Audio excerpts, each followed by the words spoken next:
Hello, everybody. Welcome to Entertainment Fuse presents Digital High. I am Aaron with co-host Vincent Hello. and Josh. How's it going?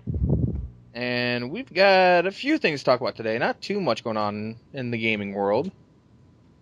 Yeah, March is probably going to be huge, but February and January are pretty slow. Yeah. That's where everybody's like waking up for a new year and everything like that and doing New Year's resolutions. Yeah, I mean, I got so bored, I went Battlefield Premium just because it's nothing I really want to play until Titanfall comes out. I might do, what is that? Plants vs Zombies, Garden Garden Warfare. Warfare. I might rent that. I don't see myself giving them all the money. Like, what is it, $60? Is that $60? It's a 40 actually. Okay, that's still 30 too much. But yeah, it looks interesting. But yeah, I went premium. It took me a while to go premium since Dice did such a bad job during the launch. Like I didn't have huge problems too often, but them like still doing patches. And when the game came out, October, like the end of October, and here it is February, and they're still patching things that are Yeah. crucial to some people. So I mean, that kind of made me like, well, I don't want to, support them. I don't want to give them any more money, but I got bored, so I did give them more money. Well, yeah, it wasn't like they're saying was we're going to fix our game, then we'll do DLC for the game. Yeah. Yeah, they put the creation of DLC supposedly on pause as they focus on the issues and all the patches and stuff. Yeah. I picked up premium early actually, which was kind of a mistake through all this. But they have like a calendar in there, and Hmm. they used to have all the DLC like kind of at least planned on there, and then once they announced that, the whole calendar was completely empty. They just took it off. They're like, nope. We should probably get the main game working first before we start doing this stuff. That's what the calendar said every day. Nope, nope, nope, nope, nope. So, are you a pretty big Battlefield guy? Uh, yeah, I actually started getting into it from Bad Company 2. I got into the beta of that. I played it for a few hours and hated it and kept giving it a chance. And They're bad at betas. I will say that if anyone's listening and played a Battlefield beta didn't like it, so I didn't like them either. They choose the worst maps. They chose Operation Metro, which is like oh, that was the terrible. worst map last one, and then they chose Siege of Shanghai for this one, which is probably the worst map for Battlefield 4. So yeah, they just aren't good at doing betas or Yeah, apparently launching games either. So. yeah. So I started there, and then I really liked Bad Company 2. The multiplayer and the single player wasn't too bad. It was certainly better than 3 and 4's single player, which are just kind of a direct to TV version of Call of Duty's campaign, at least for me. Yeah, they should have kept the sense of humor. At least that way, Yeah, yeah, it's yeah. different. I mean, kind of like with Saints Row. Like Saints Row, and THQ knew they couldn't beat 2K and Rockstar at their own game, so they went crazy and funny. Yep. While EA and Dice are just trying to fight apples with apples instead of going apples to oranges. Mm. Mhm. But were you a fan of like the original maps? Because there's a lot of them I didn't like. I didn't like Dawnbreaker. I didn't like Siege of Shanghai. I didn't like Flood Zone. It's only like four maps I really liked from the original. I like a few. Visually, they're really striking. Like the Levolution stuff, whether you love it or hate it. Like that building falling down in the Siege of Shanghai looks really great. It was cool at E3. Post E3, it was. I got bored of it. Like even before the game came out, like that's really the only I would say epic one. Like that and what Parcel Storm or whatever, the island map. oh yeah, yeah, Like that with the one's pretty giant hurricane. epic. But yeah, but none of it. They really shouldn't have focused so much on that stuff before launch because it really doesn't do all that much. No, I think. I mean, I like most of the maps. I don't have a big issue with them, but there's not one map that I can go ahead and say that that's the one I want to play on. That's the one everybody wants to constantly repeat over and over. Hmm. Uh, I like the DLC ones, the China Uprising. I think those ones are actually a bit better. They're a bit more open. Yeah, I mean they're pretty fun. I am liking those. It feels like this is their I forgot the name of the BF3 pack, like the big one, like their armored kill or whatever. Oh, It feels like this is their big vehicle, yeah. almost like conquest focused map pack. And I am hoping there's a close quarters pack again, since I thought that brought an interesting, somewhat Call of Duty Rainbow Six feel to Battlefield 3, and I like that I could use assault rifles, because if there's a tank or some other deadly vehicle on the map, I feel like I have to be an engineer, because I don't want to rely on some random guy to take out the tank. I need to be able to take out the tank. So I'm 90% of the time I'm an engineer. Sometimes I'm assault. I would like to be assault more, but if it's a tank on the map, I have to be engineer. Like, do you get that feeling at all? Yeah, I do still tend to play assault more, but then again, on the big vehicle maps, I'm usually trying to get into a helicopter or a tank. But there's definitely times where it's like you see a tank rolling in, and it's just like, oh shit, I gotta hit the ground and just kind of sit there, and hopefully one of my teammates comes up and takes care of it. Yeah, and hopefully he doesn't have thermals on his tank, or he's Yeah, just gonna see you laying right there and laugh and blow your ass up, which is always fun for me when I'm in a tank.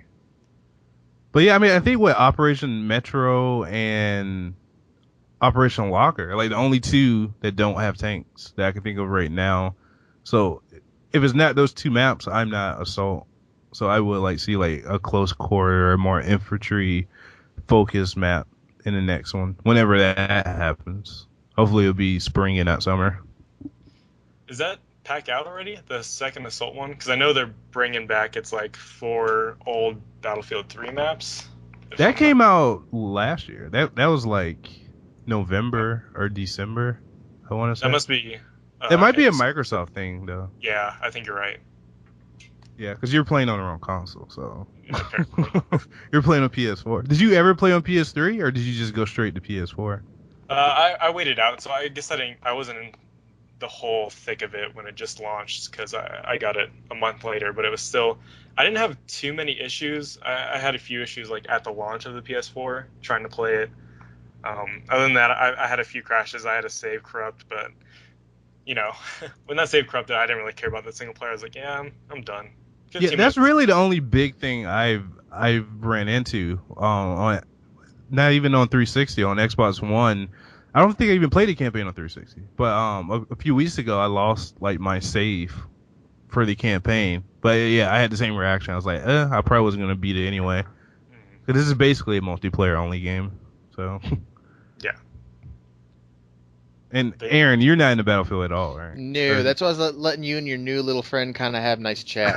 It's like, oh, Vince found a new friend. I'm gonna let them be. Because this is a full retail game. It's not an alpha you have to buy that two guys in a basement in Minnesota made and put on Steam. Yeah, it's one of them after release games that's still being fixed after it's being released. That's right.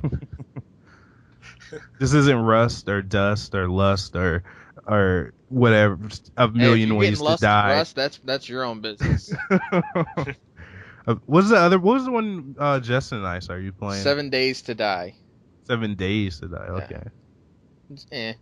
I've got a few other games I need to try. I've got Nosgoth, that's Square Enix, and Strife. I forget which one that's owned by. Those are closed beta, I think I want to say. Closed alpha beta.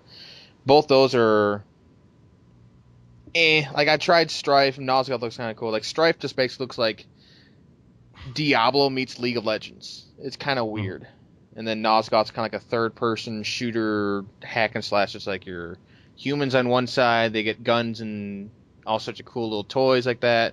On the other side are vampires, and of course they get all like special powers. One can fly, and they're all melee, so range versus melee kind of thing. It looks all right. And then you told me about Loadout, and I've been meaning to try that. Yeah, I mean that was kind of like an arena third-person Borderlands looking game, like Borderlands Team Fortress looking, right? And you can you collect parts and make your own gun. I only played it for like a few minutes. I think if someone's into that, if someone's into like this multiplayer arena, build your own gun, if that sounds appetizing, then they should probably check it out. And it is free to play on Steam, so there's no investment really. Sounds appetizing to me. How bad is that free to play stuff in there? I really didn't get that too in depth. It's probably just, I would imagine it's probably just different clothes, and maybe you get different parts of the gun, so you can like create your own badass gun faster or something like that. Oh, you mean I like the can't stuff say you fully. can pay for?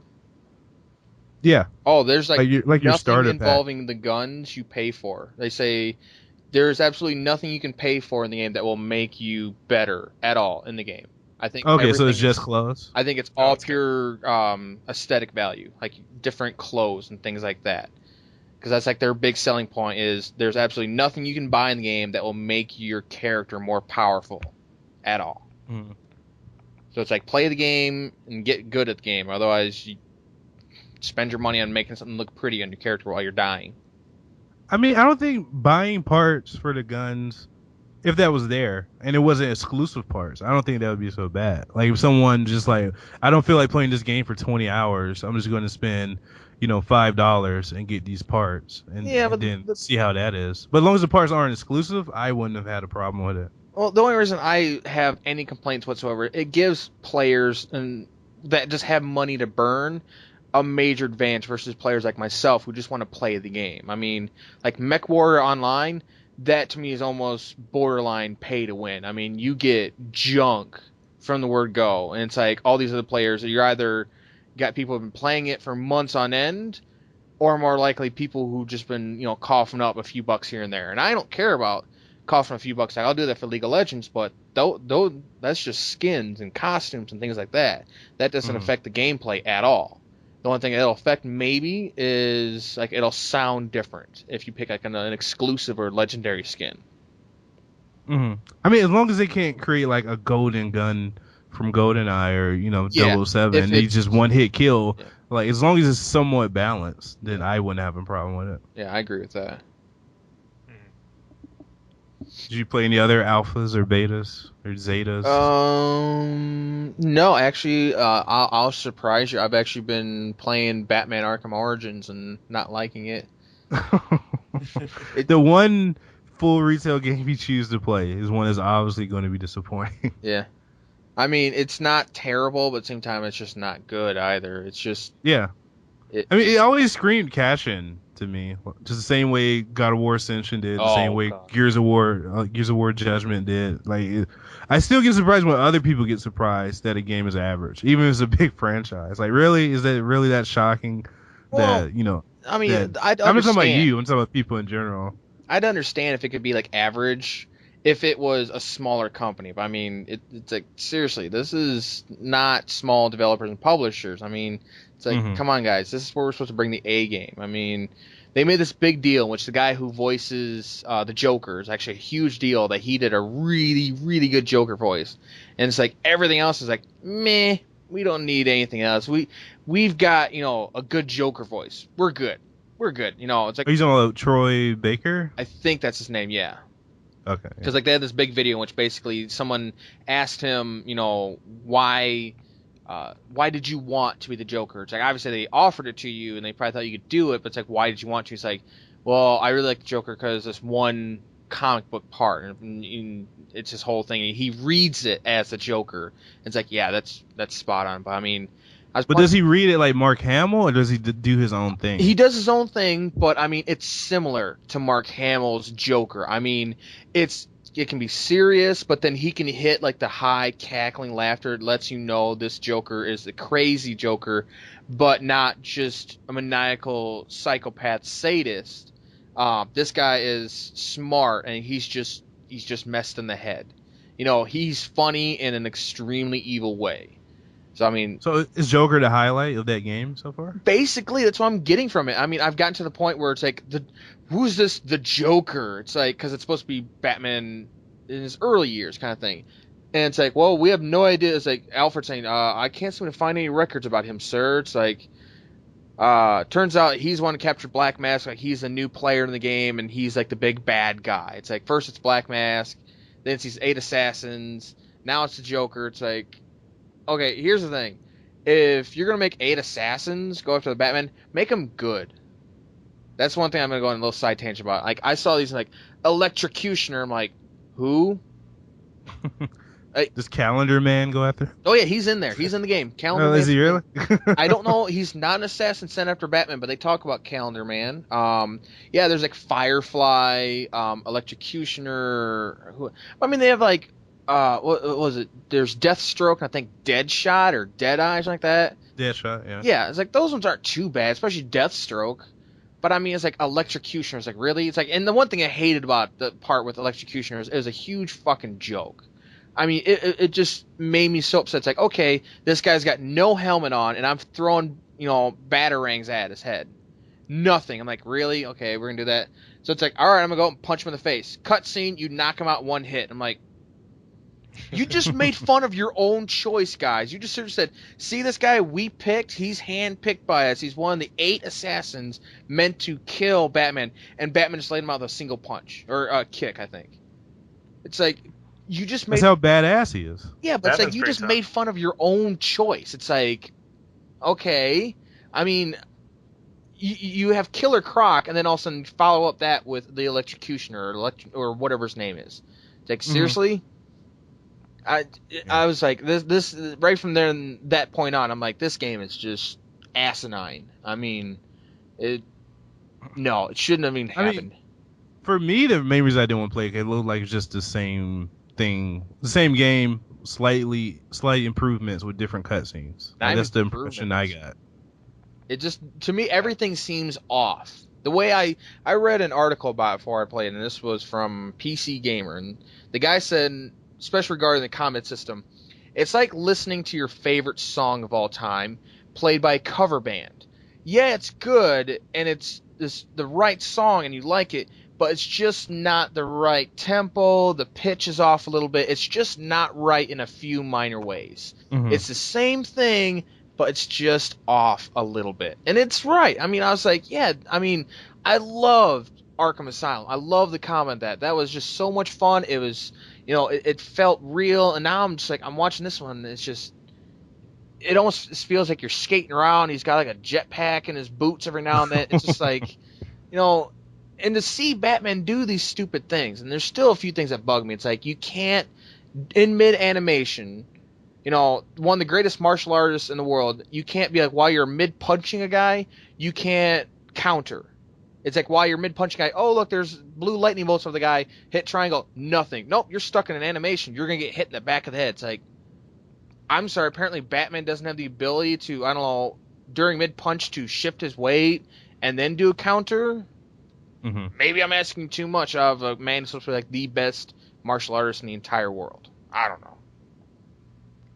So, for the next one, is it just me, or there will not be a next one? God, that's what I want to say. There would be a next one. No. But for the next one, maybe just me, but I will be fine with it not being open world. Yeah. Smaller world. Wholly prefer the first one to Arkham City. Arkham City's still great, but the Asylum, just in the focus setting, I thought it was much better. You still had like the Metrovania aspects of it all, but it didn't feel tedious to travel around. It just felt, and I was like, they added in like fast travel and things like that. It's like, really? I mean, why not just make him like Spider-Man? Just give him 2 grappling hooks, and that's how he travels around rather than floating on a cape. Don't brag on Spider-Man. Well, I mean, seriously, Spider-Man hasn't had a good game since the 90s. Please don't brag on Spider-Man. Well, no, I'm just saying that. It's just like, if he's going to be traveling around, why let him flutter around on a cape? Yeah, I get what you're saying. Yeah, or give him the bat jet. What is it, Batwing? Well, he technically does. That's the fast travel. Oh, that is it. Okay. Yeah, so it's just like, but it's like. At but can you actually fly it, or do you just see him in and out? You can't skip the damn cutscenes. Every time I've had a cutscene, I can't skip it. And sometimes, even if it's a brand new one for the story, I still want to skip it just see if I can. And it's like, some of them, they're tedious, and sometimes they're just annoying, or both. It's like, if you mess up a little bit, and you lose, and you have to watch the guy, like, monologue above you. It's like, no, I want to skip this and get back to the game. It's like, you're wasting my time by letting me listen to this guy monologue above me. It's like, no, let me get back into the game. Yeah, we already realized you kind of screwed up and you have a problem, the game has a problem loading the game, apparently, and they're loading the game world. But it's like, seriously, you couldn't figure out a way to optimize that? Come on. Mm-hmm. So you don't want another No. Batman game? Or just another one Not like another this? Arkham game. I'll put it that. Well, this one wasn't done by Rocksteady, was it? No. Yeah, that kind of just... They're probably busy making the real Batman game. That's, yeah. I mean, that kind of gave me the red flag right there once they weren't making it. It kind of felt like they were just kind of trying to push it out, like you said, kind of like a cash-in. I mean, it seems fine. Like, it doesn't seem like it's a broken game or a bad game. It just seems so similar. There are a couple of game-breaking things, like I heard. Like, even Donna, she said she was playing it, and it froze at a certain scene, which basically you beat Deathstroke, and you're supposed to get his item or something like that. And it didn't progress to the cutscene. It just kind of just stood there. So she could, like, move around, but it's like it didn't, like, that line of code never happened. So she's just stuck there. And she had to basically start the game over because it does auto save. Really? Wow. Yeah. So there are people out there I've been hearing. It's like, yeah, at this spot, and it's been known to freeze here. And last I heard, though, they patched it, but still, it's like, they released it with a few game, like, basically you couldn't progress because it didn't freeze, but the cutscene that's supposed to take place doesn't happen. That's so good. Yeah, and the rumor was, like, when the whole Rocksteady thing first got announced, it was like, oh, they're really working on Superman. Yeah. Which I would be interested in seeing. That'd be really hard to pull off, but I would like a Superman game. I'd love to see a good one. I'm weird. I played Superman 64 and I kind of enjoyed it, but because I got good at it. I got good at it. I got to the point I got to Darkseid in the parking lot. And that was the buggiest thing. Everybody bitches and moans about how, like, hard it is to fly. I got to the point I mastered his flying. I could nail every single one of those. But here's the thing. I got to a point which basically you're in, like, an underground parking lot, and Darkseid's down there. And I'm like, oh, cool. And I got lost. I spent, like, 10 minutes just flying around. Eventually I found him, but I somehow got behind him. And I was like, oh, well, cool, I can just beat him up from here. So I'm just sitting there using laser beam and using my heat vision on him, and he's not taking any damage. His health bar's there, but he's not taking any damage. I'm like, are you kidding me? So I flare around the front of him, and then all of a sudden it kind of kicks in. Then I'm able to punch him and do all that stuff from him. I was like, wow. So, yeah, everybody complains about how hard it is, but I mean, if you put in the time, you get good at it, you can really see just how, like, truly buggy and crappy it is. I mean, so I would love to see a good Superman game. I think, we've gotten close, but there's too many gimmick things out there. It's like, okay, let's give him he gets one power at a time, and because there's like a Sega Genesis one, that's all he gets one power at a time. You have to get like laser breath or laser eye, freezing breath, or tornado spin. And the only thing the tornado spin's good for is drilling down certain parts in the floor. And that was it. It's like, okay, so this is Superman. He can do all three, but I'm going to do one at a time. And it's like, you can't progress if you don't have, like, the tornado spin thing. Like, are you kidding me? Mm-hmm. So. So, other than that, have you been playing anything else? Or are you just playing Batman? Did you say you were playing The Wolf Among Us? Yeah. Okay.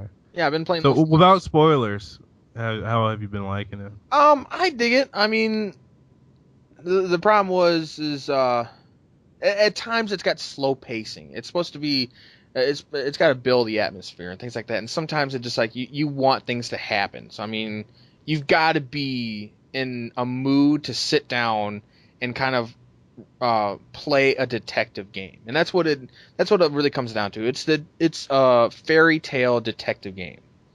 Are you talking for episode 1 or 2, or are you talking about both? Both. It's just that's. I never thought it was slow in episode 1. I haven't played 2. Well, I mean, it's not like slow, but there are certain times in which it just kind of comes to like a real quick halt, and then it goes on. It's like every now and then the pacing kind of slows down immensely, and there's certain times it's just like, can we kind of speed things up here a little bit? It's like, I know what's probably going to happen here. Like, there was one point at the No end of episode spoilers. 1, just the end of No episode 1. I'm spoilers. not going to spoil episode 2. I'll spoil episode 1. No spoilers for episode 1 either. Why not? Because they might not have watched it. Oh, They don't have come played on. it It's yet. been out for how many months now? No. Spoiled. Fine. Well, there's a part where you have to beat up a guy. I'll put it there. There's a part where you have to beat up a guy. And it's like, I know I'm going to beat up the guy. I know I'm going to beat him up. Let me beat him up. Just let me get to the point where I beat him up. It's like, well, I'm supposed to be a detective, so let me see if I can get to a point where I talk to him. And yeah, it all boils down to a single dialogue where it's either you just let the time run out, you just, you don't say anything, or you hit him. And that's what it comes down to. Either you hit him or you don't say anything. It's like, so it boiled down to either me ignoring him, probably getting my face smashed in, or me decking him. I'm like, oh, Are you talking about the bar fight? yeah. So you just spoiled it. The It's end not. of episode 1. That's not a spoiler. But yeah, in episode 1. Yeah. Say the bar fight is not a spoiler. What you said, and I was like, no spoilers. Like, well, it's just no spoilers. Well, I thought you were talking about the very end. No. Yeah, that's what I thought you Well, were going to say. But yeah, That's not too far away from that, in all honesty. Yeah. That's why I was kind of being careful. But I mean, like, the one thing I thought was so funny, it's like, I ripped the guy's arm off. That was my choice. Rip the guy's arm off. And you can tell, like, with the character model, it's like something, I'm assuming it's in this fairy tale, hopefully. But I mean, you look at his character model, and it's already red at the end there. It's like, you can see a clean red line. I'm like, I'm hoping this fairy tale, whoever he's supposed to be, that's a part of it. Like, he just is known for getting his arm ripped off, or that's how he's beaten, is he gets his arm ripped off, I'm guessing. But it's like, come on, can we avoid character models with a dead giveaway? This is the arm that will be ripped off if you choose to rip it off. I have no problem with this scene, by the way. What? I thought it was very dramatic, and then the fight was very good. Yeah, I'm not saying anything bad about it. I'm saying there are just certain times it just kind of screeches almost to a halt, or at least just comes extremely slow. It's like you gotta be in the mood for kind of detective. It's fun. It is fun. I'm not gonna say. I think you need to be in the same mood you are when you're watching a TV show. I wouldn't say Which TV because it's show? barely a game. It to me is almost like watching an episode of Justified or watching Inglourious Basterds. It's not, especially for that scene, that bar scene. But it's not. Even for The Walking Dead, like for Telltale games in general, it's more like I'm playing a TV show than more so than playing a video game. Yeah, and without spoiling it, the detective section in the first episode is, I actually thought it was really great. Just kind of how they make the detective portion part of like a puzzle, like just kind of, how you're slowly piecing it together, and you can miss stuff, and that kind of, slightly affects what happens during the story.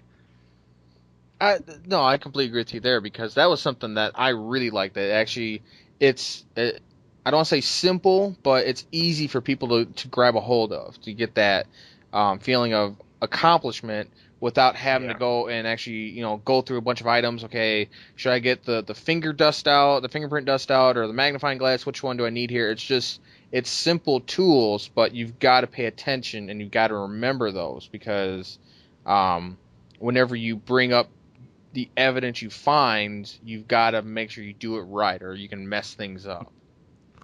Actually, I feel just opposite about that too. To me, it just felt like you were a fighter. Like you just feel like you just beating shit out of people. It doesn't feel like he was, all that. He didn't seem dumb at all, but he definitely is no Sherlock. He's no Batman. Like I never got really the sense that he was a detective. Vince, are you putting yourself through the sheriff now? Are you talking about your version of Big B? No, what detective work is there? You open the door? Well, do you want me to spoil remember it now?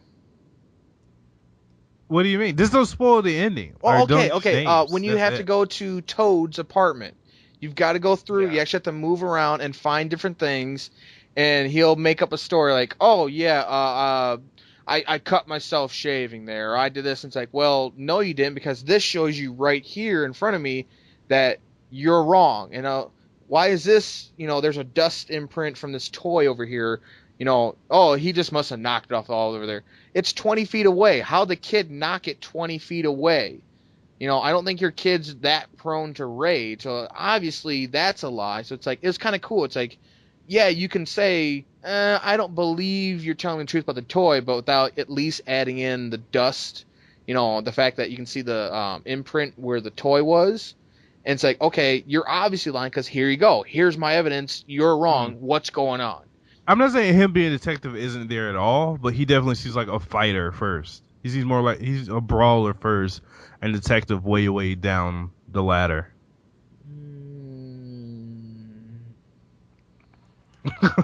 Agree to disagree. I guess we're gonna have to get to that. Okay, he's some genius detective. No, I'm not saying he's a genius. I'm just saying he was picked to be the sheriff for a reason. Because he could beat everybody up. That's why. Well, the woodsman can do the same thing. Remember, he's originally one who beat up Bigby.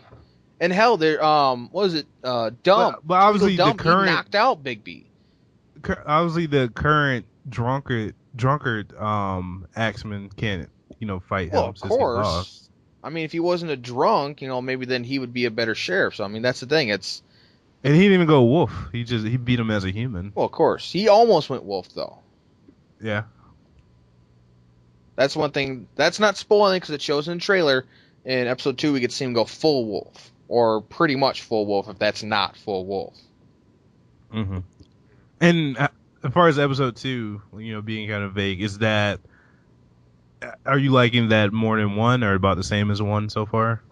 So far it's the same. I mean, it's Telltale. They don't, you can't expect anything new except for maybe new characters and obviously. Well, yeah, I mean from like a story point of view, because there are definitely episodes. I like every episode of Walking Dead, but there are definitely some that was like wow, and some that were like that was pretty good. Right. Like, it's different.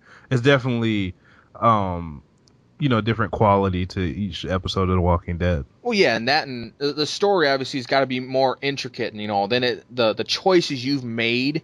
Definitely you start to see the impact they're starting to have down the road. I mean, because it tells you, like, oh, this guy don't remember that, this guy don't remember you decided to do that, or he didn't like this. It's like, at first, it doesn't really matter, no skin off my nose. But, come episode 5, this guy may also be armed with a gun, and it's between shooting you or the guy who's been siding him this entire time. He's probably going to go with his new buddy rather than you, so. Mm-hmm. Did they ever add where you can take those pop-ups off? I really didn't like that too much. What pop-up? I didn't see any in episode 1. The pop-ups like where it says like he will remember what you said. Yeah. Stuff like that. Oh, I kind of like having it there just because that to me is just a nice simple way for any player saying this guy liked that, this guy's gonna remember that. It's kind of like saying, hey, this is the choice you made. This was an obvious choice, and either you messed up depending on the way you're playing it, or you're playing it right the way you want things to unfold when you want them to happen. If you want things, I rather feel like an organic story than something I'm like trying to shape, or something I'm trying to control. So this is why I would want to turn it off if they had the option. Then you're talking, it's gonna be more money, whatnot. I mean, this is a $20 game, or is it? It's gonna be more money to not show a text box.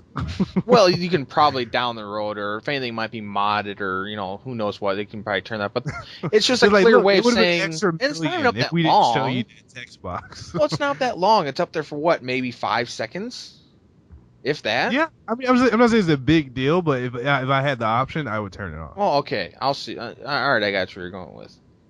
It's DLC, $5. You can turn off the text windows. Yeah. When EA buys Telltale, then oh God, no. And it'll be broken. Like the text boxes will just start showing weird like stuff out of order. It'll be like little parentheses, and there'll be like little subliminal messages. EA is awesome. Buy more Assassin's Creed. Buy more Battlefield. Mm-hmm. So Josh, you've been playing Outlast on PS4? Yeah. It's currently free on PS4 for PS Plus members. That system, that service is awesome, man. It is. Ever since they just kind of cranked it up, what was it, like 2 E3s ago? They had like 5 or 6 different games just release, and ever since then, man, they've really kept up on that. It's been really, really great. Mm-hmm. But Sure. That game's scary, man. Oh yeah, it is. That Did you game. play it at night in the dark? I did. Oh. I've been streaming it, and people have been getting a good kick out of me just freaking the hell out just all the time. I mean, it's a bit more reliant on jump scares than I like because I mean, I don't mind having a few, but it definitely leans heavily on that, which is it's a cheap scare. Um, but they use it effectively most of the time, and it's more like intense. Like you always have this giant, huge man that's just constantly chasing you, calling you like a little piggy. It's just Oh it, no. He's gonna make you squeal. Squeal like a he pig, says boy. that. He says that. Oh no. He does. It is. Does he have a banjo? He says not, unfortunately. Remember, this is the game I told you about, Vince. I said I'd never wanted. Yep. Oh. You said you would never play with Oculus Rift? Yeah, that was the one. That's the one I told you about. God. Never the Oculus God. Rift because I'd probably pee my pants. I'd be like, nope, okay, I'm soaking wet. But it's definitely reminiscent of if you guys have played Amnesia. It's more based on your best weapon is your legs and hiding either under a bed or in the dark corner. There's really no way to fight back at your enemy, so you constantly feel vulnerable. You have one of my favorite abilities is like just if you're running away from somebody, the music kind of ramps up, and you have it like the ability to kind of look back, so you can just see this terrifying psychopath just booking it right behind you, and it's just like, oh man, I have to get the hell out of here. Mm-hmm. So how does it look on PS4? I remember seeing some PC footage, and especially with the like green night vision filter, it looks very real. It's a really great looking game. It runs really smooth. You do kind of get a bit of a tint, like just having the recorder, not necessarily on night vision, but it does give a little tint, which is kind of a bummer because without it, it actually looks really nice. But the way that night vision looks, man, it's a really, really great effect. If you've seen some footage, like you can actually see how it kind of makes the enemy's eyes glow, and it just kind of emphasizes some of the stuff that really makes the atmosphere pop. And that's what it does really well. The atmosphere is just, you feel really immersed in this crazy asylum. You constantly see, which is actually a bit of a surprise to me, you constantly see just people that they're not really after you. They're just kind of, they've lost their noggin. They're walking around banging their head on walls, going back and forth, talking to themselves, telling you that they want to tell you a secret, and they just keep walking right next to you. It's really creepy, whether you're being chased or not. And you can't like push them or punch them. You can just run. You cannot. You are incapable of attacking your enemies. So how long is it's it? really fun. From what I've seen, it seems like I'm about 3/4 of the way through.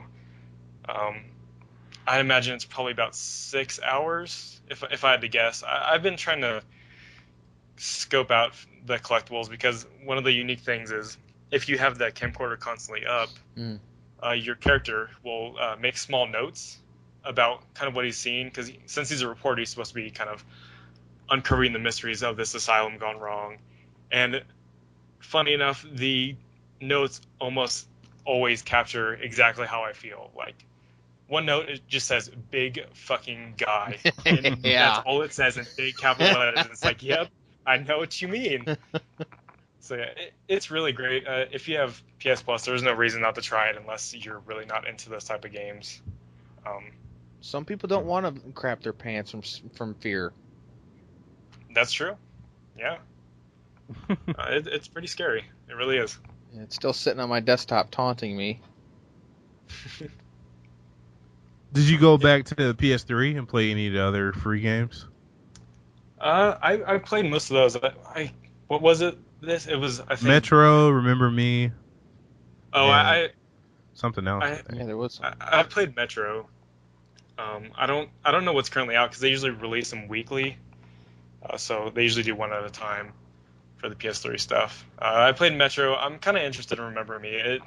It seems like a good game to play if you get it for free. It seems like an interesting concept, so I might try that. I am wondering if Microsoft is taking note at all, because they definitely need to step it up. Because you actually reminded me that I played a free game, which was they did Dead Island.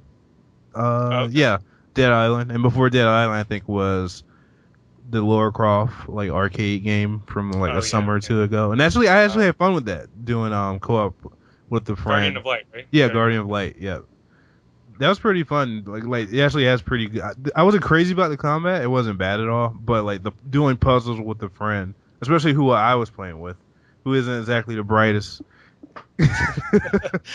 the sharpest knife in a drawer, which is funny since he might be listening to this. But he is very fun to play with. Know. Yeah, he won't know. But yeah, he's very fun to play with. So like just from that co-op experience, and it was actually weird because he got me to download Dead Island, which I had no interest in, and we started playing that. And I was like, wow, this game is bad. I'm surprised anyone. I really heard good things about Dead Island. Then I heard bad things about the second one, or Riptide. Yeah, I heard Riptide. bad things. Yeah, Riptide. It took me maybe 10 minutes to figure out that was a bad game. Like, all right, it's Condemned meets Left 4 Dead, which sounds worse than both games with really bad AI. Yeah. I need to ask you a very important question about that game. Uh-huh. This is my defense. Did you switch the combat control to analog by any chance? I didn't switch it to no. I just played it. I did whatever's default. All right, so you got to do that. No, the combat is not the problem in that game. But it makes the combat more fun because it gives you like a direct control of your whatever you have in your hand. So you can. It's that almost wouldn't like help this game though. That wouldn't.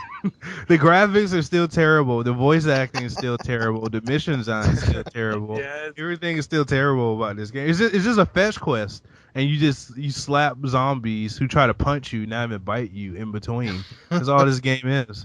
I was like, how did people play this game? What the hell? The first part of the game is I enjoyed it somewhat playing co-op because it's kind of an open, semi-open world, the first section. Mm. But after there, it goes really downhill. It confines you really bad. Like, I think it's a jungle and a sewer. Like, it gets worse and worse as you go. Wow. I already like started off bad. So. And actually, the first impression was like when I was choosing the characters, it's like what, a white guy, a white chick, a black chick, and a black guy. I was like, maybe I'll choose this black guy. And then like it has his really bad voice acting. He's like, my dad died in prison when I was in 2. Then my mom got addicted to crack. I was like, what is happening right now? Like, who wrote this and who said this? Like, what is happening? And he's from New Orleans, and he's dressed like a voodoo pirate looking guy. I was like, wait, I was like, this game was free. I still wish I didn't download it. That beginning song there. How about that? You didn't like that? I don't remember the beginning. Oh, it's like the club. Talking about like the club opening. Yeah, the voodoo song. So I don't know. The only thing I remember about Dead Island is that cool, not even that cool, the kind of cool like reverse trailer. That's really the only reason I think anyone ever bought that game. Dying Light looks interesting. Isn't that the same? Isn't it both of those Techland, or are those the same? I think we found out to be Techland. Yeah. Well, now I'm not sure about Dying Light. Yeah, I'm the same way. I'm like, I don't know. Hold on, I'm going to their website right now. Dead Island was in development for a really long time, I remember, and like it went underground for a really long time, and then that trailer popped up and caught a lot of eyes, and I think that's what it should have stayed underground. Yeah, I didn't think it was that bad. I like the opening section, but that's as much as I can say. It was really buggy though. I can't deny that. Sorry. Yeah, it's Techland, Vince. Oh no! Now I am way less excited for I know. Dying. I love the tell me these features don't sound like they're from. Some of them aren't from Dying Island, or whatever it's called. Island of the Dead Island. Same difference. Island of the Dead wouldn't be bad actually. That wouldn't be a bad name. Survive the night. During the day, players roam free and scavenge for supplies and weapons, but at night, The world undergoes a deadly transformation. The hunter becomes hunted as the infected grow more aggressive and numerous, and something far more sinister awakens to stalk its prey. Free running movement, open world environments, brutal melee and range combat. Get up close with using a variety of light and heavy weapons, including knives, bats, axes, sledgehammers, and more exotic weaponry, or utilize guns and other firepower to take down enemies from a distance. Choose your playstyle. Dying Light features 4 playable characters that can be fully customized and upgraded to match any playstyle. Craft your weapon. Why use a wrench when you can use a wrench wrapped in electrified barbed wire? Dying Light's sizable crafting system enables players to create a slew of new, more potent weapons and equipment, as well as specialized ammunition. Yeah, that doesn't sound like a little bit like an upgrade version of Dead Island or Dying Island or whatever the hell. It sounds like is Dead Rising 3 with parkour. Yeah. Which wouldn't be bad actually, and set in No. Brazil. But actually, Dead Island made me appreciate Dead Rising 3. So I was like, wow, Capcom and whoever actually developed it, like, actually did a great job with Dead Rising 3. I have no comment. I've not played it. I mean, this just seems like, this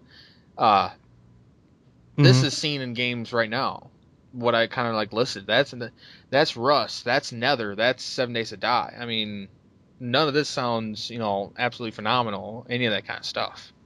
I mean, I do remember from watching the gameplay of Dying Light. And I usually can tell about like a game from watching like the actual gameplay, and it did look fine. It's definitely way better than Dead Island. Hopefully. There's no way that has worse gameplay than Dead Island. Where you just slap people with pedals. Not pedals on paddles that like break like 10 times in, and no. Thank you, sir. May I have another? When is that out? Is that late March? Something like that? I think it's soon. Dying Light. Let's see.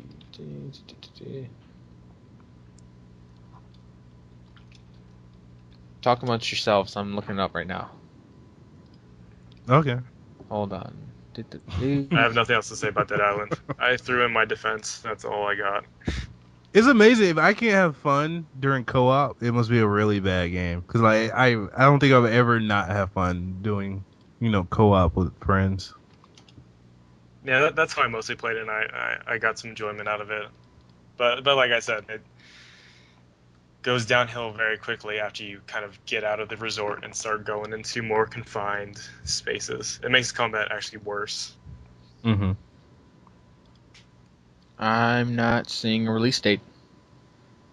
They might just say 2014. Yeah, even I've checked a couple so far and nothing as far as an actual date.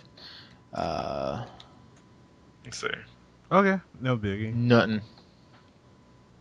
So are we ready to move on to news, or is there any other game you guys want to throw out? I've been playing the Castle Doctrine on PC. Okay, so you make up games too. It's not just Aaron. Ha ha ha ha. Hey, at least it's not like Castle Miner Z or whatever. Yeah, you saw that? The Castle Doctrine. Oh. I have not seen that. The games you play are named way weirder than that. It would have been Castle, Dream of the Sun, Wish of the Moon, some blah blah blah other bullshit. It was some Journey to the Stars. Come on, you can't forget the Journey to the Stars. No, Josh, trust me. To have a little bit of fun, if you got Steam, go look up Castle Miner Z and watch the video for it. It's basically crappy Minecraft with kind of like Counter-Strike character models. Wow, that sounds excellent. Yeah, it's as good as it sounds. It for lack of a better word, butt ugly. It's hyphenated, one word, butt ugly. So what's this Castle game you played? Oh, I ain't playing it. No, I'm talking about Josh. Sorry. It's called the Castle Doctrine. It just released on Steam. It is really frustrating and really difficult. Reviews on the site for it, but it has some really interesting ideas. Like, essentially, there's two main gameplay aspects of it. It's One, you got to build your house. Uh, Basically, it's a I like to refer to it as a Saw house, like the movie Saw, because you're setting up all these different traps that you're just trying to catch these other players in, because it's actually a massively multiplayer game. So you'll build your house to kind of defend your safe, which starts with $2,000 in it. And once you're done building it, you feel like you made a decent defense. You'll go out and actually start to rob other people's houses. So the core, underlying idea is really interesting. I think the problems lie is it's almost impossible to rob other people's houses without being just completely lucky. You'll have lots of houses where you'll have 9 different corridors, and it's like one of these has a safe, the other 8 are certain death. There is no way to escape it. And when you die, it's a roguelike in nature, so everything starts over. You have to build a new house with your new $2,000. Um, and one of probably the worst offense that I've had is when you build your house, you can't make it. It can't be an impossible maze that is just unsolvable. You have to do it without any tools or weapons that the robbers can buy to kind of make it a bit easier. And if you die in your test run of your house, it is over. You have to restart again and build your house again. And Is this first person, third No, it's like person? top down.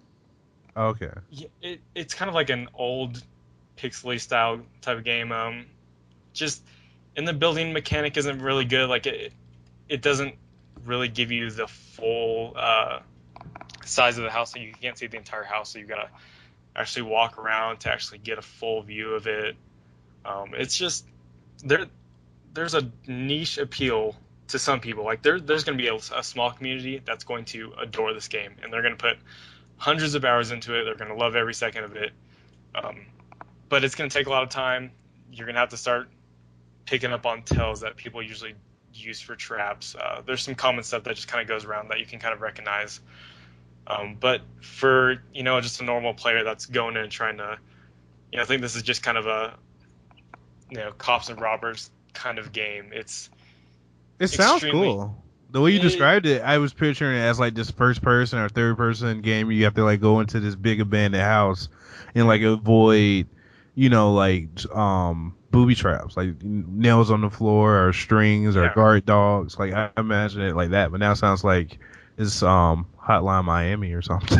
So It kind of has that kind of view to it, but like I guess it's just so unforgiving. And like if you really want to get into it, if you think you can get into it, then by all means, like there's some really interesting stuff there. But like just having to die like after you spent 20 or 25 minutes building this huge labyrinth, and to you missed one wire, and so your electric floor is accidentally on without pushing a button, and you have no choice but to say kill yourself, and then that's it. You have to restart from square one, and it's just hmm like I said, the ideas are there. When you actually successfully rob a house, like the highs of it are very high. You feel like a real accomplishment. You're just like, I outsmarted this creator. I beat his traps. I stole his money. I'm on top of the world. And then you'll go try another one and die five steps in. It's I like the I don't idea know. of it. It sounds cool.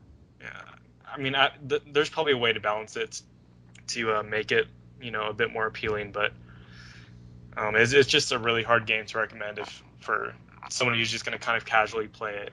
You'll have to put in dozens of hours to actually fully appreciate it, I'm sure. Is this done or is this a beta?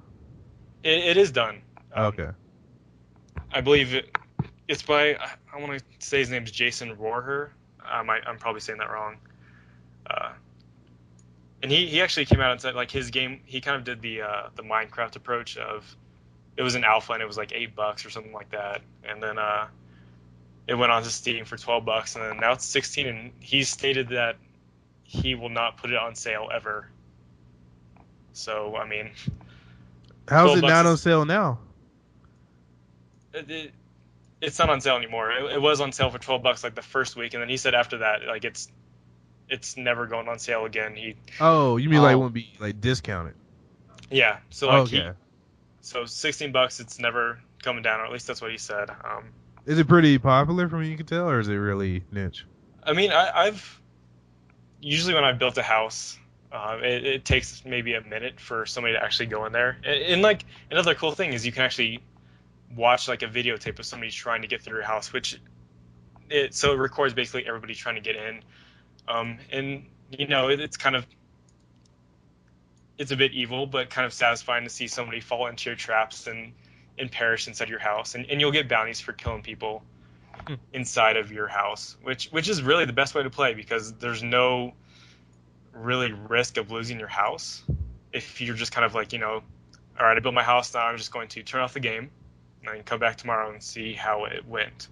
And when I did that, I was, making money, making bank, and then I go out, get overconfident, try and rob a house and die within 30 seconds.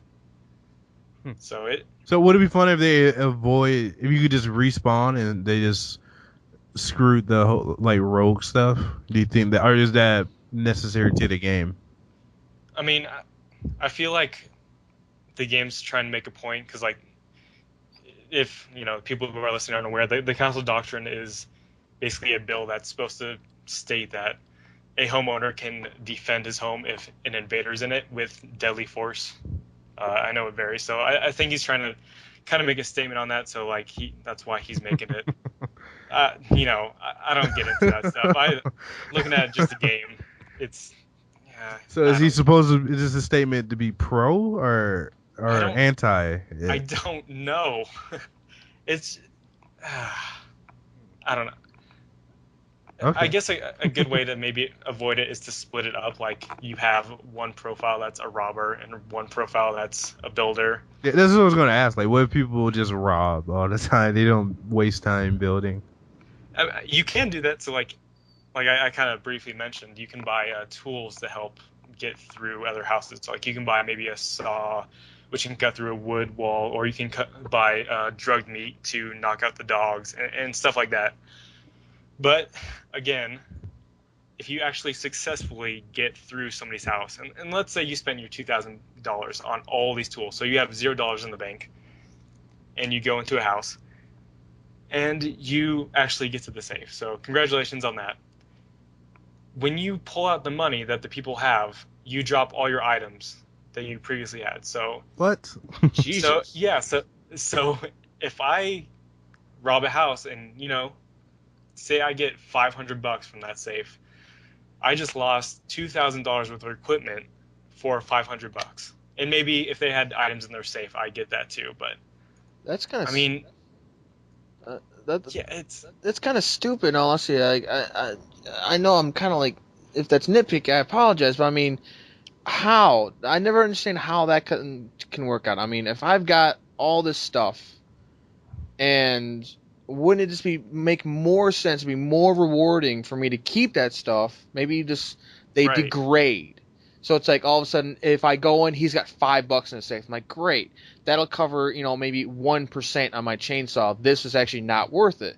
At least that way, it's not like a total loss. 'Cause, I mean, is there a way basically that you could like you do that, like you end up getting like $5 and you lose everything you spent $2,000 on, and you've got like nothing? Is there a way, like you said there's bounties and like that, but is that a way to actually kind of get money? Is that like Uh, a steady way of getting it, or is it like just basically that's like a minor way of getting like quick cash? I mean, honestly, from my experience, the best way to play is to just rack up the bounties. So, from what I can tell, the bounties are basically who's higher on the money chain. So, a guy that has $310,000 in the bank, if he somehow dies in your house, that bounty is going to be really high. So you're going to gain a ton of money.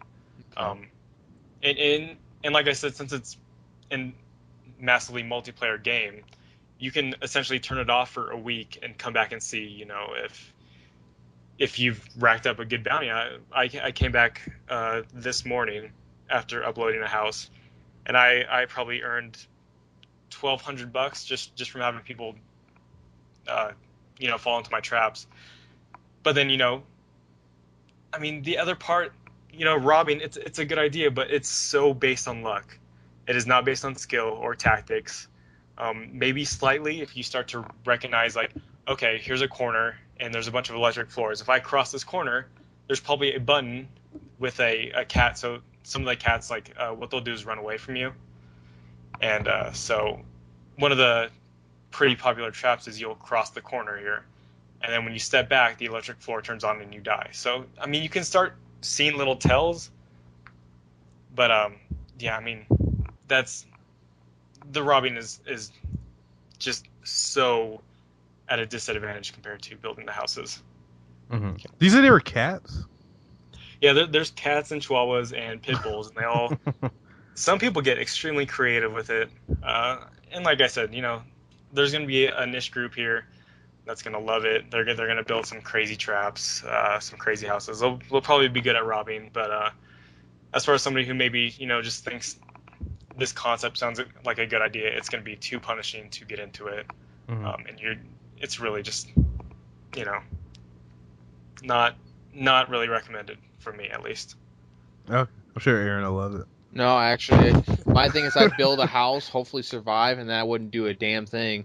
I mean, it is entirely too risky. Like, the roguelike sounds interesting, but I mean, to me, it would be why even bother going out? Because, yeah, there's a chance you might lose some money, but at the same time, you'll gain money if you're at least halfway decent and make a house that'll at least get you a couple of kills, so you get a couple of bounties. So it's like, I'd rather just kind of spend money on traps and just build a house that way rather than go out and like, okay, take a few steps and then dead. I'm like, great. So I spent, 4 hours or something like that, or however much time building a house and getting to that point, surviving my house. And now it's like, well, I got to do it all over again or just give up. And either $16 well wasted or just complete rage. I'm like, yeah, no. I'd rather, lose half your money or all your money and come back and still have your house, or at least like the shell of your house or something to come back to, rather than, nope, you start over with nothing. Tough shit. Handle, nut up or shut up. Yeah, I'll give you my last stat. Out of the 15 hours I played in the game, I have successfully robbed 4 houses. One of them was a just crapshoot. I ran down the middle and found the safe. 4 out of probably 30 or 40 houses. That's the odds are stacked against you trying to rob a house. Too much so. Okay. Moving on to real games. Let's jump into news a little bit. All right. The first thing was pretty surprising with Amazon buying Double Helix, which are the developers of Killer Instinct. I forgot some of their past games. That's okay. I think they forgot some of their past games too. They made Battleship. Great. Green Lantern, Rise of the Manhunters. Front Mission Evolved, which I kind of liked. That was alright. Oh, God. G.I. Joe, The Rise of Cobra. And Silent Hill Homecoming. And the next game is Strider. Oh, they're doing that new Strider, too? Yeah, that's what I just... don't quote me 100% here. I just looked at their wiki... the Wikipedia. Strider actually looks pretty cool. It does, yeah. I agree. But so it sounds like Killer Instinct was their first good game. Well, it depends. I mean, like Battleship, I honestly thought was okay. They just kind of messed up quite a few things on it. But I mean, it had potential in all honesty. I saw that on some people's worst list. If I'm thinking of the right Battleship. No, you are. That's what I'm saying. It's not great, but at the same time, it's not absolutely terrible. I think if they would have done a few things, like they marketed this whole thing where basically you could switch back and forth between a first-person shooter and like a ship-to-ship combat kind of thing. I'm like, all right, that sounds kind of cool. No, not really. It's more like turn-based strategy kind of with the ship-to-ship combat, and it's just a bare basic structure or skeleton structure of just basically numbers game. Who's got the bigger ship versus this one? And it's kind of a joke in all honesty how they turned out to be. I mean, because there's a couple of times there's a special item you can use, and then you directly control one ship, and that's shooting another one. I was like, oh, so that's what the game's gonna be like. No, it's like you just tell certain ships, go here, wait, do nothing. Unless I use this one special item that allowed me to manually control you and finally start shooting. It's like, if that was a thing, that would be a lot better, because that way it'd be a lot of fast-paced action. You couldn't leave one boat sitting around doing nothing, because they'd be like passive mode, they're just shooting and just to survive, but they get dominated by, the computer controlling them directly. You have to be constantly swapping between your character and different ships. That's what I got out of it, and they didn't, so... It was bad, but I don't think it was complete crap. I think the weirdest part is that Amazon bought a game developer. Yeah. Yeah. To kind of get back on track. Yeah, that's shocking. Yeah, I mean they kind of started doing TV 2 years ago, a year ago, and I didn't watch any of their shows. I'm not sure if they were good or not. Like them and Netflix started doing it around the same time, and obviously that's worked out well for Netflix. Mm-hmm. Have either of you watched any Amazon shows? I actually just started Amazon Prime free to see if there's anything on there. Like any of their like original programming? Oh. I watched they did a Zombieland pilot like for their. Oh yeah. I watched that and it was okay. I don't think they went on with that one, so I guess my opinion was pretty much what everybody else felt. But I mean, from what I've heard, some of those shows seem like they're actually all right. I haven't seen anything else other than that Zombieland one, but I've just seen the politician one, like with the 4 guys, living together. Alpha House. Yeah. I think that's really the only one I've seen like any attention go to. But yeah, as far as them making games, it's weird. I wonder what they're planning. I wonder if they're trying to, are they trying to be the next Steam and maybe have some exclusive games too? They've been doing things like that with certain download-only games. There's a lot of indie games you can find for like dirt cheap. Like usually whenever there's a big Steam sale, there's an Amazon sale, and there's a lot of really small games. You can get like, $10 now, and that's you pretty much like 15 games almost. They're really big sales, but they're extremely small games. So you've bought games off Amazon before? Yeah, I've bought, because certain ones are kind of hard to turn down. I mean, you look at it, it's like, all right, there's a couple that sound kind of interesting, and you give them a shot, and they're not great, but I mean, you get some that are like maybe 50 cents to $1. So I mean, it's like you get a few crap ones and a few good ones. So, I mean, is it worth it? It depends on what your tastes are. Yeah, I don't know what this move is for Amazon, buying a developer like that. Some people are saying maybe they're trying to make their own console. I doubt that. No. Way too late into that. Yeah, definitely, I agree. I think they're it's another source of revenue. Yeah, I guess so. I mean, that's the bare basic of what's going to come down to. It's what's going to get them money. They've already got, Amazon Prime, which is, if I understand right, it's just like 70 or $80. I think it's $80 a year, and that's it. So, compare that to Netflix. Even that's $8 a month. That's technically cheaper than Netflix. Right. So, I mean, it's the way they do it kind of interesting. They do one lump sum for the year, and you get a lot from Amazon. In all honesty, I mean, you get their Amazon Prime, the streaming stuff, but you also get like free 2-day shipping. So it's like this will be another feature probably through Amazon Prime. And I mean, isn't Prime monthly too? Though you can do Prime monthly. Is it monthly? I just saw it was like $79 one time. I thought. I've been Prime for a while. I'm trying to think. I have actually no idea how I pay for it. Now that I think about it, but I thought it was monthly. It was yearly when I bought it. Also, but both you guys did in 2013. I wonder if they changed it recently. It's possible. Well, I just did it again now in 2014. It's kind of weird. It's like they seem like maybe once a year they give it to you for 30 days free. Yeah. I'm trying to see here. I mean, they also have their revenue of actually buying products from them, where Netflix is just a streaming service. So Yeah, and that's I mean, huge. I know people who buy toilet paper off Amazon. Like yeah. I usually buy not toilet paper, but I bought exercise equipment, electronic equipment. I bought uh sometimes a little bit of food related stuff. As far as like spices or herbs and stuff. But yeah, I mean, I pretty much bought like pretty much everything off Amazon at one time or another. So I had no problem being Prime, and actually having Xbox One, I watch a lot of stuff through. It's not great, but I do watch their streaming video through Xbox One. Yeah. The only thing I'm seeing right That's- here is it's telling me on March 7th, 2014, you'll be charged $79 for another year of Prime. Okay, maybe it is you. Okay. So, yeah. I mean, that's kind of cool to me to see that. Because like I said, granted, it seems like, oh wow, it's like $80. Yeah, but it's $80, free 2-day shipping, Prime Instant Video, and there's not, some good selections on there. Then there's for like Kindle owners, they have the lending library. It's like, it's not that bad. I mean, hell, the streaming thing alone, That's a great deal. yeah, that's better than Netflix.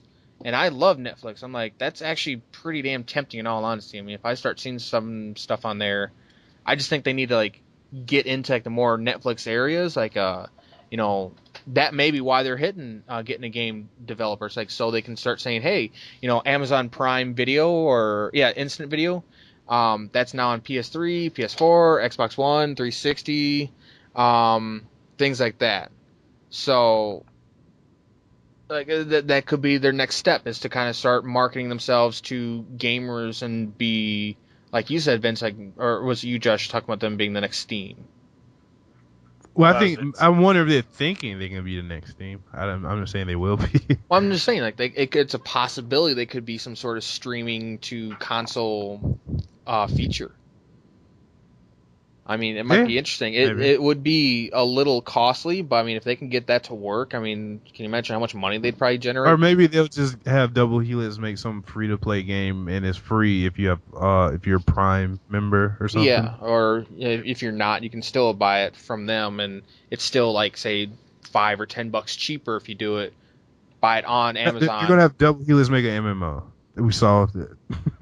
That's. They're gonna make Elder Scrolls Online just to please you. G.I. Joe MMO. Right. Yo, crap. That doesn't sound bad, actually. It's worth noting that, I mean, this isn't their first move into this. They actually have the full PlayStation Store on the Amazon website, so you can buy stuff from there and it just directly downloads onto your PlayStation, which is really cool. And they can toss on, I mean, they've tossed on their deals, or if you get like an Amazon gift card or something like that, I mean, instead of taking your gift card, buying a PlayStation gift card to then use on your PS4, you can just use it right there. And also, like I said, I mean, they do some decent deals on there, and you can just, if you're out somewhere, you hear a deal, you can just purchase it on your phone, and as long as your PS4 is on standby, it'll just start downloading, which is really... That's how I pre-ordered the PS4 and Xbox One. I was at work in the office at the time, and then I was watching live streaming the press conferences, and then I just like went to my phone. It's like, okay, those games look good. I'll pre-order an Xbox One. Then after the Sony one, I was like, okay, that looks good too. Well, really not kind of as good, but I'll pre-order that too. And eventually I only kept the pre-order for one. But that's another thing cool. Like they don't take the money out of your account until they ship it. So that's another good thing about pre-ordering through Amazon. It's one of the few. I don't often like big companies, but it's one of the few big companies I like, and they have good customer service. They have really good customer service. I have no problem ever calling them if I have an issue, and they usually always fix it within a reasonable time, unlike other companies that we won't mention. I will mention companies. I went from talking to from FedEx to talking to Amazon. It's completely night and day, because FedEx has some of the worst. Other than Comcast, I would say FedEx has probably the worst customer service I've run into. Yeah, so I guess we'll have to just wait and see kind of what their play is here. Yeah. And speaking of weird moves, Sonic Boom. God. Sega's gonna have kind of a fresh new universe for the games, and it's gonna be toys, and it's gonna be a TV series. That's gonna be. I think they said they already made the contract for it to be like 50 something episodes, and it's 11 minutes each, so it's not like a full 30-minute cartoon. And Aaron loved it, right, Aaron? I'm gonna kill myself, I swear. My Oh thing my is, who cares God. about Sonic one way or the other? I know, Like, just let it Exactly. die. It's dying. It's sitting there going, just take a knife and end its life already. It was good way back in Sega Genesis. Let it end. For the love of God. I'm shocked that anyone can have any emotion for Sonic. Like, even your like displeasure with it right now, are people? I Well, don't I'm think I just saw anyone tired get of it. It's like, happy. oh, But yeah, no, this one will be good. This one will be good. No, it's not. Because, I mean, even the TV show looks like utter crap. I mean, the voice acting alone, it's like, no, just take 2 pencils, cram my ear, and keep going until I can't hear the pencil going in. It's Mhm. just, it doesn't even look that good. It's like, who sat down and drew those characters, handed them in, and then got paid to do that? Let's see, Knuckles, let's give him steroids but scrawny as hell legs. Everybody's got tape except for Amy. We gotta like girl the hell out of her. She's pink on pink on pink. Let's see what else. Let's see. We need more tape around Sonic's shoes for some odd reason. And just I don't know what the whole gimmick is. What they now have like some sort of weird power where they can like throw out an electric string and then they can grab onto it and that allows them to like pull and like that's a new tool. It's like okay, do we not see the problem right then and there? That's gonna be the gimmick. That's gonna be the wonderful gimmick that's gonna fill up like at least 50% of the game. It's that damn electric string thing. It's like oh, there's 4 players. Nobody knew and no one really care about. I mean, Knuckles is on steroids. Yay, I Sonic. saw no electric string, by the way. I have no idea what you're talking about. Let me see if I can find it. Hold on. I am looking at a picture of it right now, though. Well, I just found through Reddit actually. Someone actually showed a bunch of different things through them. But yeah, my whole thing is I think it's gonna do crap again. It's gonna be utter crap. Here, this is I think the one I found. So I'll share it to you guys real quick. But I mean, it just nothing looks that great. I mean, at all. It just looks like even the graphics just look all right. So it doesn't look that great. I don't think it's going to be absolutely amazing. It's just boring. Again, it's going to be boring. It's just like let it end. It's like I want the Sonic fans to just shut up and let it die. What Sonic fans? I still No, don't get there what's are going Sonic on. fans out there. Who There are asked people for out there, this? I kid you not, they're saying, no. This one's going to be good. Trust me. Do you remember the last one? No. We're going to forget that one doesn't exist. We're going to, we're going to ignore it. We're going to ignore it. The new one, that's going to be good. It's going to be awesome. It's going to revitalize Sonic. Sonic's coming back, baby. Yeah, he's going to No crap it. one thinks that other than No, there Sega are. employees. Trust me.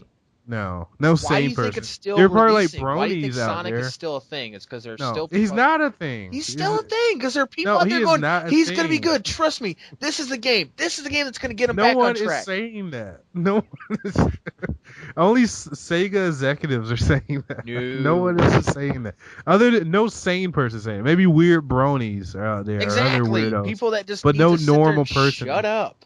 It's just, oh my God. The game, the TV show, everything's going to be just piss poor.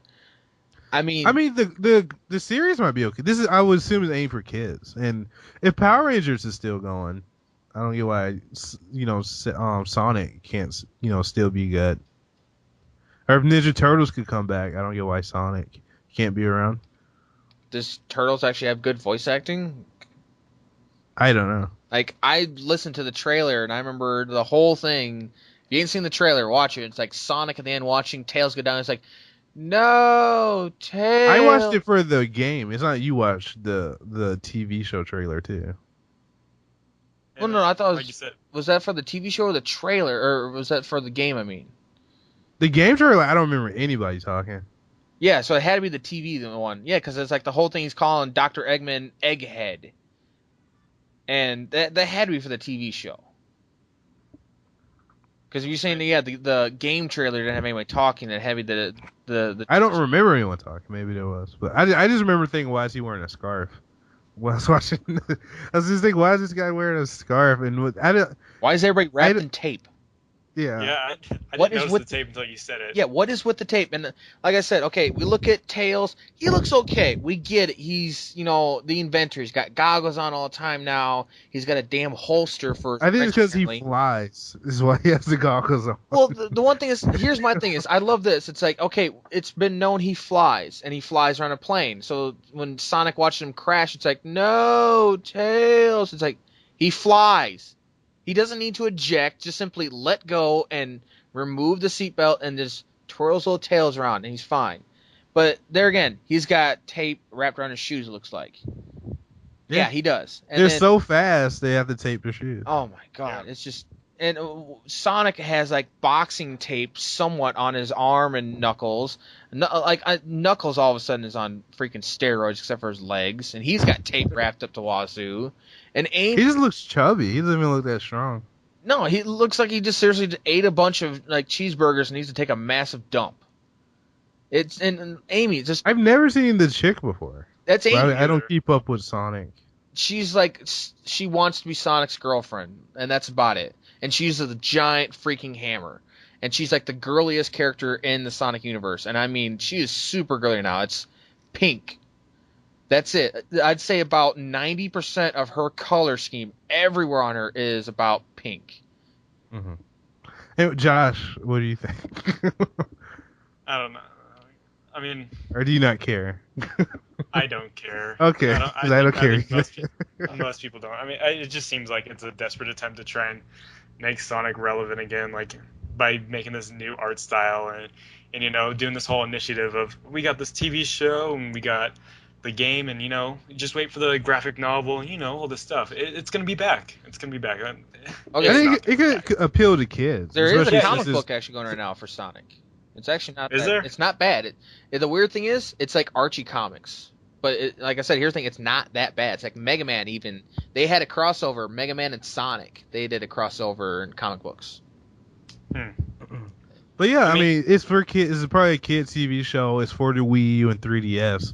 So yeah. I don't think we're the demographic they're aiming for. I think this might just show that they gave up on the 20-something, 30-something year-olds, and they're focusing on teens and tweens. I agree, and like you were saying, Aaron, with the voice acting. I mean, if it's aimed at younger kids, like they're not gonna care if the voice acting is garbage. Ugh. And the poor kids. And I mean, I think that's where it's aimed at. It's aimed at a lot younger audience than us. Mm-hmm. It wasn't like the thing back in like the 90s, the V-chip, which basically if it was like bad for kids, a lot of like bad words and things like that, it would like disable that on your TV kind of thing. Wasn't that a thing way back when? And now it's like the parental block. Can we have like a crap block? So like I can actually like, no, okay, Sonic thing, let's look at, nope, crap block. So 90% of TV would be blocked. Yeah. Everything on CBS would be blocked. Do you want me to have nightmares tonight? All right, moving on to other news. Yes, please. So Aaron can calm down a little bit over stuff that was stopped being relevant 20 years ago. Sonic's back, man. Yeah, okay. Did the whole Metal Gear thing start this week or last week? I don't even know when this started. I only became aware of it like a day or two ago. Okay. Well, basically, like a few gaming critics got to play the game early, and then this word spread out that, hey, this game's only 2 hours. And then since then, some people from the like Kojima himself and others have said, like, it's not really 2 hours. It's their main campaign and 5 side missions and collectibles and blah blah blah. But some people are saying it's like took them 2 hours 15 minutes or whatever just to beat the main storyline, main campaign. So what do you guys think of that? Josh, you go ahead and go first. And this game ranges from $20 to $40. Yeah. So I believe it's cheaper on the previous gen, so PS3 and Xbox 360. Yeah. Uh huh. But I mean, I guess for $20 if you're buying it digitally, that's not too bad if it's 2 hours for the whole game. For 30 or $40, you're really pushing it, especially 40. I mean, if it is 2 hours, I mean I think they made a comparison to like games like Journey and stuff like that, but those are $15 games and they're 2 hours, which is a reasonable length for that much money. And and like they said, if it's the main story, so maybe we're looking more at like 3 hours, maybe four. I guess it's looking a bit better, but I mean, it is a bit asking much, especially for the $40 price range, which I guess most people can dodge and drop $10 if they buy it digitally. But I mean, I guess the core question is, which is somewhat divisive among gamers, is is the amount of the game completely representative of how long it lasts? Like, is it fair to equate those two? I mean, I guess not. I mean, there can be a really fantastic game, and if it's 5 hours, but you wholly love that 5 hours, what? uh, It seems like it would be worth the cost if it was one of your favorite games, say. And I mean, you don't mind if you spent $60 for it then. I mean, if it was one of your favorite experiences of that year, something like that. I'm not saying Ground Zeroes is going to be, one of the best games this year or anything, but it's hard to judge right now since none of us have played it. There's really no set of what the quality is. I mean, it just looking at the numbers. I mean, it is a bit harder of a sell if it's such a short game for. Yeah, I still don't get why they're splitting it. Like that still has been badly explained. I'm sure there's still people out there who don't get the difference between Ground Zeroes and Phantom Pain, and is this going to cost 20 to 40, and is Phantom Pain going to cost 20 to 40, or is that going to be 60? Like, it's just weird they even did this. Yeah, I agree. Well, I know why. It sounds like Phantom Pain is going to be like the real. Yeah. I guess the real fifth Metal Gear Solid. Mm-hmm. And this is more or less like the prologue. Right. Yeah. So I'm assuming like at the end of this, he probably in the Phantom Pain he lost a hand or an arm. I forget which one. If he lost just a complete arm or just a hand, but probably going. I assume at the end of this is speculation, not spoilers. But he's gonna go into a coma and lose his arm or hand or whatever at the end of Ground Zero, and then he wakes up in Phantom Pain. He's gonna be in a walker. So, Aaron, what did you think of this? In all honesty, it's just a ploy to get more money. It's for. I'm just gonna put it out there. To me, this just seems like they're saying, "We want your money. We want to see who's actually going to be wanting to pay for a 2-hour game, in which we could just take this 2-hour game and probably put it into the main game, and maybe decide if it's too big for the main game, shorten it, or if it wouldn't, just add in with the main game and then make the main game more worthwhile." And this way, it's just like, okay, we want money now. How can we get money now? Okay, let's take this prologue out and make that a separate game. Well, it's only 2 hours long. People pay for it. It's just that. People will buy this. And there's no doubt in my mind. Some people will be slightly more intelligent and they will just do last gen. But there are going to be some people, apparently, maybe there are some people that, in order to get their PS4 and Xbox One, they got rid of their PS3 and Xbox 360. So it's like, well, it's current gen or bust, basically, for me. But at the same time, it's like, I really don't see why this even is an option. Why a 2-hour, 3-hour game is even a thing, unless it is like an extremely indie thing. This is not indie at all. This is not a small company. To me, charging somebody $30 for a game that only lasts you 2 hours is kind of a joke. I mean, most games like, say, Rogue Legacy, I go through Steam and find some really good games for like $20. Like Outlast, isn't Outlast like $20? And yeah. And that one, if you are completely unafraid, you just play it like an actual game. None of the jump scares get you, none of that kind of stuff. You don't become scared. That's supposed to last you longer than this game. So I don't see how that balances out. How a game can be that costly, but lasts such a short amount of time. I mean, unless there's a lot of different story, if we're going like Telltale, which basically it's like, oh no, so you can change the story as you go along, but that's not the way of Metal Gear. It's always been extremely linear. It's like, I want to know. I mean, this is an open world game, though. This is like their open world. It is going to be open world?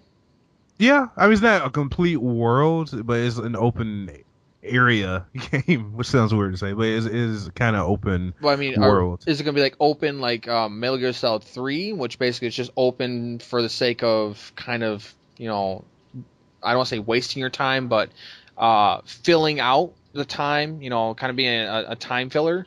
Or is it going to actually serve a purpose? Are they going to go kind of more like survival kind of thing? Like you need to go out into the open. Going by the gameplay video they show is more you choose how to play it. 'Cause I think they show different ways to take over, to do one of the side missions, and like you can just like sneak in, you can drive a car in, you can stay back and snipe, you can just go around breaknecks, you can go to the straight Rambo. So it's more just different ways to just handle the situation. Okay.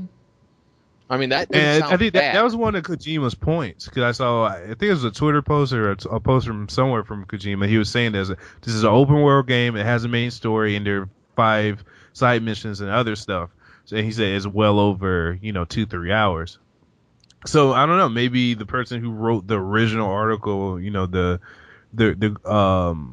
whoever like is started the situation, maybe he just exaggerated, or maybe he just blew straight through the campaign, because like other people who played the campaign have said, I don't see how it can be only 2 hours, since they played 2 hours and didn't beat it. That is so. Because that's a problem. It's with most reviewers, you got to get it done as much as possible. You can't enjoy the game. You've got to get to the end and actually see if the story is actually worthwhile and the characters actually developing. It's actually a good game to play that long into it.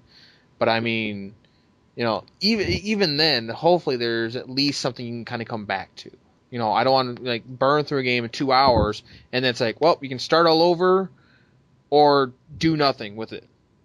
I mean, I doubt it would be 2 hours. I doubt it would even be like 3-4 hours just going by assuming the developers aren't lying. But yeah, I would be shocked if it was 2 hours. But I mean, even 4 hours and it costs $30-$40, isn't that great either. But that goes back to this whole weird, you're buying the prologue separate and the other game is a separate. It just, to me, it seems like, hey, who's making this game? Who's the publisher? Oh, Konami, and they probably aren't doing the best right now financially, so they just kind of what you said, Aaron. They're trying to like double their money. Yeah, we want basically money now. That's the feeling I get.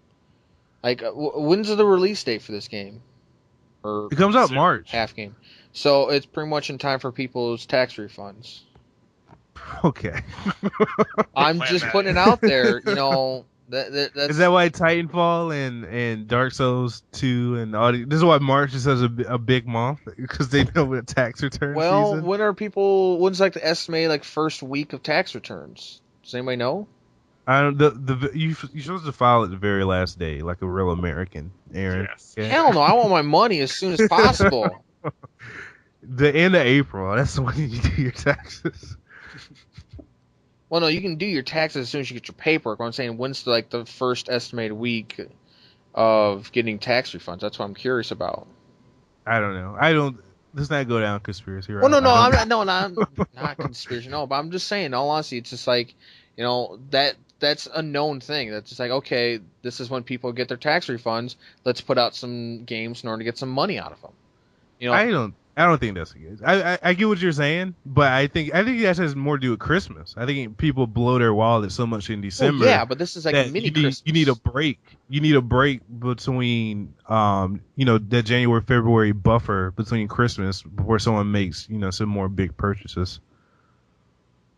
Yeah, it's the break. It's January, February. That's taxes, and then you get your money. And give it to Konami. Okay. Yeah, there you go. Or you go buy Rust. No. No, but I mean, to get back on track, I mean, the game could be all right. It could be kind of cool. I mean, the fact that it gives you options and basically says, here's your goal. That's it. You just got to get to this. However you do it is up to you.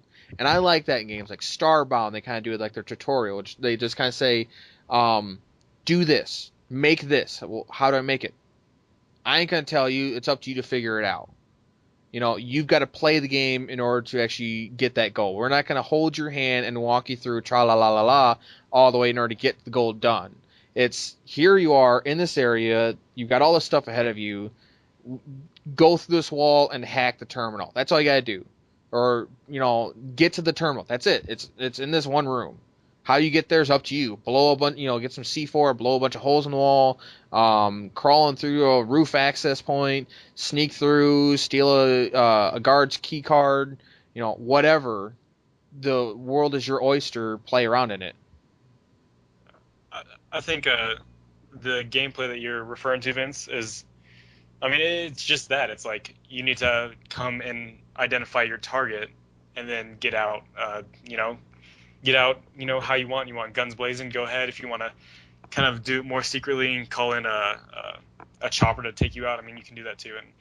And it still, goes back to, is quality, can you judge quality by, the time of the game? So, the game could be really, really good. And, is that able to justify the $40 price tag, even if it is 2 hours or 3 hours?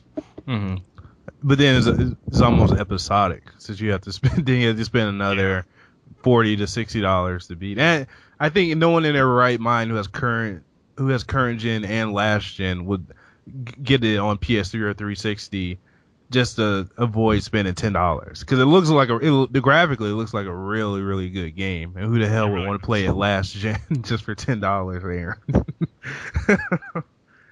Yeah. Yeah, I think it looks really good. So, if I'm gonna get it, I'd probably definitely go the $30 route. It's, like you said, it's not much more than the previous gen versions, and it does look extremely nice. I like your previous gen statement. previous gen. All that old stuff. What was it called again? The X. I forget. Yeah. Speaking of next gen stuff, the Order 1886 is weird. This story is a little bit weird because the actual story is no multiplayer and it's 30 frames per second. And to me, when I read that, I was like, I wonder what the comments look like, because just the sites I go to, and pretty much, most gaming sites, as far as the big ones, if it's any frame rate or resolution related story over the last few months, it's been big, and the comments have just been, silly fanboy wars. So it's interesting to see the Sony people saying frame rate doesn't matter now whenever it's whenever the Xbox One has a lower frame rate or lower resolution, they act like it's the end of the world, or like Microsoft is going to close down tomorrow. So it reminds me of just like the whole Republican Democrat thing. It's like whatever you say is the opposite for me. Like you can say the Earth is flat, and I will. You can say the Earth is round, I'll say the Earth is flat. Like it's just weird comment, contrarian thing on the internet. But going back to the actual game, do either of you care about this?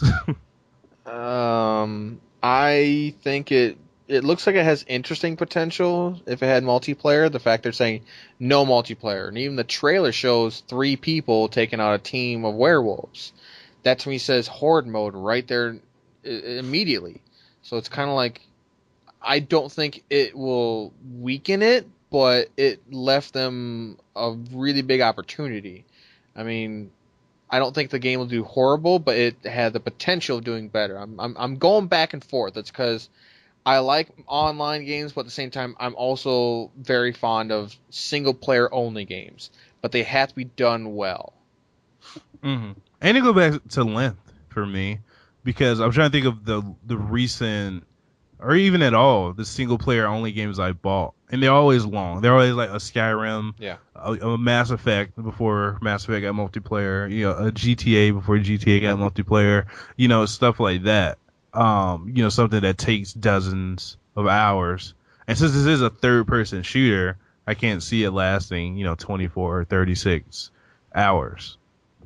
So if it's just a 10-hour campaign and that's it, then to me that sounds like, okay, I really want to play it. I'm going to rent it through GameFly and not necessarily spend $60. I mean, Josh, what did you think? So, especially since you're the only one here with a PS4. As far as the 30 frames per second go, I don't care. Yeah, I didn't even think twice about that, other than the Yeah. whole comment thing. Like, I do not care about 30 frames or 60 frames a second. It's an No, I elitist mean, thing. Yeah, I think there's a fanboy console thing. I think there's a PC elitist thing to care about. Yeah, and I mean, I'd rather have it locked at that 30 frames and maybe have it unlocked so it's like, it's at 60 in one spot, but then it goes down to 30, and it gets noticeable and it makes the game a bit more choppy, I guess. That's getting into that elitist thing again, I'm sorry. But yeah, I mean, 30 frames, that's fine. I mean, that's not an issue. The multiplayer is not really an issue either. I guess I'm surprised because, like Aaron was saying, I mean, the trailer shows, I think it's 3 or 4 other characters, and so you expect maybe some sort of co-op, something like that. I wasn't necessarily expecting like an online team deathmatch mode or anything. So that was more surprising than maybe disappointing, maybe slightly disappointing. I mean, co-op, 90% of the time makes any game usually better. Yeah. And the details on the game are still pretty slim. It doesn't sound like the game is coming out for a while, so we'll still need to see, as it develops. It definitely has potential, though. Keep my eye on it for sure. But as far as this news goes, it's not disappointing really, or all that surprising. I would say the multiplayer is disappointing. Like I said before, Yeah. I don't care about the frames per second, but the multiplayer, as far as no horde mode, no co-op mode, I mean that's almost like a step back to me. Like freaking Gears of War 1, hell, drop in, drop out online co-op, Yeah. and that was, I mean, it didn't have the greatest story, but it was story driven. The only Even though, Well, I was about to say, the only thing I can really kind of relate to is some games can actually do well, and they look like they should absolutely have some sort of multiplayer game. Like, okay, Dragon's Dogma. Did you ever try that from Capcom? I know what you're talking Yeah, about. it wasn't a bad game. I really enjoyed it, and to me, that screamed have an online co-op player or multiplayer. And the only thing it did was basically you can make a pawn and have that thing and whore it out with other players. But it just it didn't hurt the game, but it certainly didn't help the game. I mean, I think it could have done better, but at the same time, if you don't do it right, then it's better to have left it out. And I think that's maybe what the developers are going for. They're saying we aren't too sure about how to take this and what to do with it, so we're going to focus on what we know will be good. And I think that's what they're going to go for. I'm hoping they're saying or what they're thinking. And if that's it is, I'd rather have them do it. Saying I'd rather have a really good single player game than an okay single player game with an okay online multiplayer. I mean, it's better to have a single player game which will make me want to play it again and I really get my money's worth out of than say it's like it'd be like the exact opposite of GTA 5, GTA Online. It'd be like an okay single player game with pretty good multiplayer. This way, I would get a really good single player game, no multiplayer mode. I can stand that. But the thing is, I want both, especially since this you're a is. picky bastard. No, because the reason I say that is because at least the way it looks to me is like this is aligned to be the big PS4, the big Sony game of this year. Like this is going to be like the holiday game for that platform. Well, I mean, as far as exclusives go, yeah. Josh, maybe you could think of something else that's coming out this year, but it seems like Infamous is there for the beginning, and then for their holiday game is this. So you telling me they could only a lot to do, just a really good single player campaign and didn't have the resources to do a co-op, or didn't have the resources to do horde, or even have the resources to do a creative verse. Which, I mean, if freaking Naughty Dog can do a good verse multiplayer and probably the best single player campaign of the last few years, these guys can't. Yeah, I mean, it more caught me by surprise than anything, because it really does, like, even from that brief trailer, it's like, okay, your first expectation is you're going to be able to play this with 2 or 3 other friends.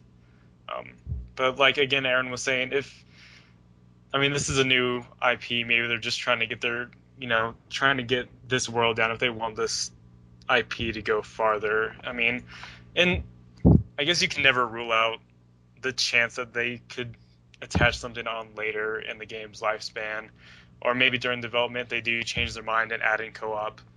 I'm trying to think of another like this tentpole exclusive that came out the holidays, or came out. This would be one of the biggest games of the year, and it didn't have multiplayer. Like the only one I can think of right now is Uncharted 1. What about Rise? that wasn't an RPG. Okay, whatever. It does have multiplayer actually, and I didn't know. That's why I was just bringing it up. But I wouldn't call that. That was never supposed to be a big game. That was just filler. Well, yeah. That was never. This thing, like, I understand. It's like, it's a very small niche in which basically a game that looks like it should have multiplayer of some sort, even offline for God's sakes, but it looks like it's going to go pure single player. And here's the last thing I want to say on it, because I want to hear from you guys. I feel like I'm hogging too much time, but it looks like they're wanting to take a risk, and I like that. I want to see more developers taking a risk. A lot of games nowadays are becoming stagnant and stale. I would love, and I think this game, it has potential. I'm not going to say no to it, but it's going to be on my radar. I'm going to pay attention to it, and I think if they do a few things right, a lot of people will just forget about not having multiplayer mode. They will say, I would have liked to have seen it, but I don't think they're going to say this is a bad game because it doesn't have online multiplayer mode. I think they're just going to say it would have helped it a little bit. It could definitely still be a good game and sell well. Yeah. But I'm just trying to think of it for it being the PS4 game of 2014 with no multiplayer at all. It's just, I don't know. That is a risk. But I would say the risk is it being a new IP, and the risk is it being something a little bit different. You said there's werewolves. I'm not sure if that's confirmed. I don't remember. Did they actually show the enemies, or weren't they just in fog? You see silhouettes. Okay. And it sounds like growling werewolf typical noises. So it's some sort of like man beast thing, something that can walk on 2 legs and looks like a typical werewolf. Mm-hmm. Okay, but it's just it being the PS4 game in 2014, single player only. Good luck. I do want to play. Just going from that trailer, if there's anything like that in the screenshots I've seen, I do want to play it. I'm just thinking more of its, financial success than its quality. Yeah, we definitely have seen, I don't want to use the word tacked on multiplayer, because, if you look at Mass Effect 3's multiplayer, it's actually a really good horde mode, in my opinion. Yeah, I thought you were about to insult it. I was going to come over there. I was like, do not talk about Mass Effect 3's multiplayer. I really like that multiplayer. Yeah, I did too. But there are some games like Dead Space 2 threw on that versus mode, which wasn't particularly great. Yeah. It becomes like a bullet point on the box. It's like, we have multiplayer. Please, God, don't sell our game. Oh, God, don't do that. Yeah, of course it should be good multiplayer, but it shouldn't be. Yeah, I think the Darkness won through in random multiplayer. So, and I think Prey had some random multiplayer. So it could definitely feel tacked on. But I'm saying as far as it having either a decent or good one, or sometimes you have to try and fail a little bit and you learn the next time. Because I'm sure, go back to Naughty Dog, I thought Uncharted 2's multiplayer was pretty bad. You could just get close to someone melee and then you just break their neck. It didn't even turn into a shooter. It just turned into who can hit square the fastest or whatever button it was. But I did like the Last of Us multiplayer. So if Naughty Dog never did an Uncharted multiplayer and just started with the Last of Us, then the Last of Us multiplayer probably wouldn't have been so good. True. Yeah. But let me ask you this. Would your opinion on The Last of Us have been any different if the multiplayer wasn't there?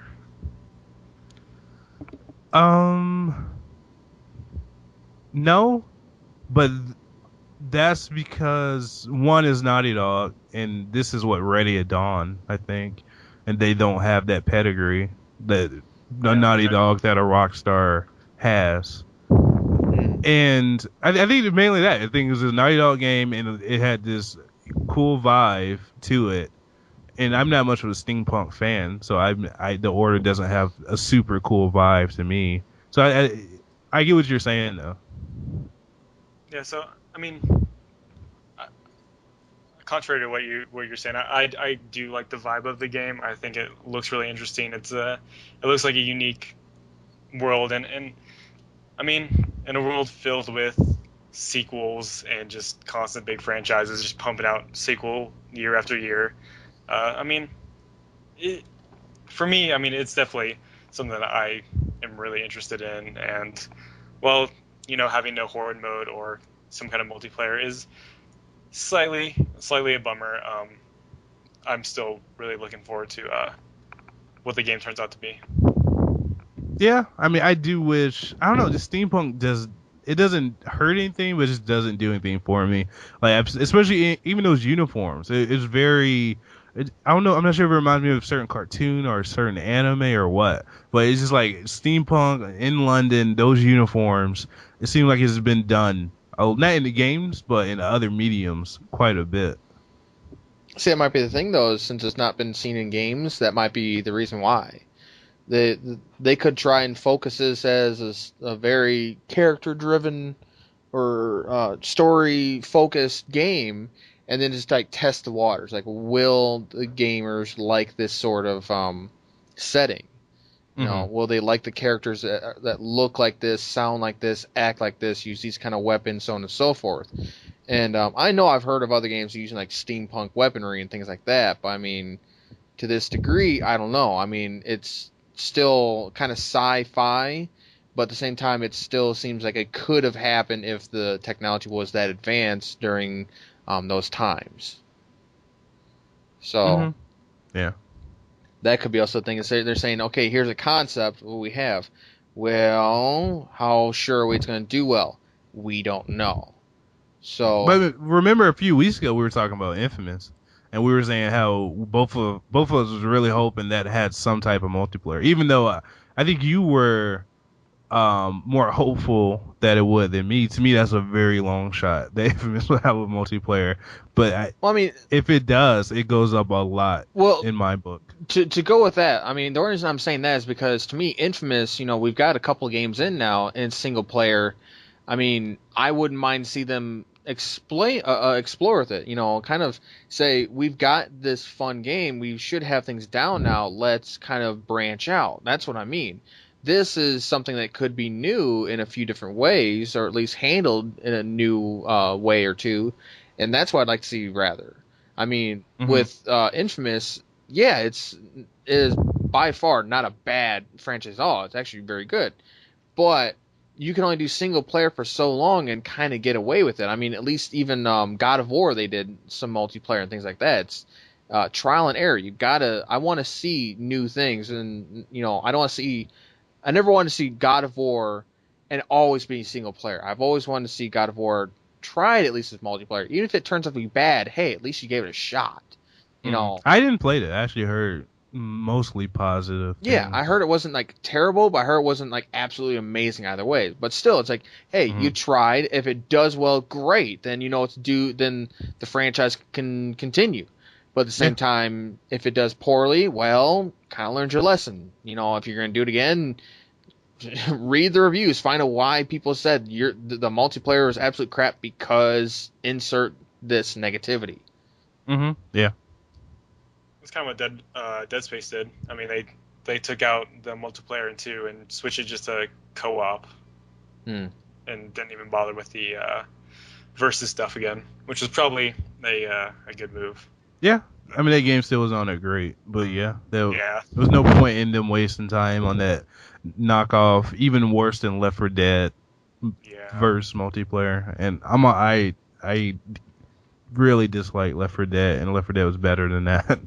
But yeah, our final story, something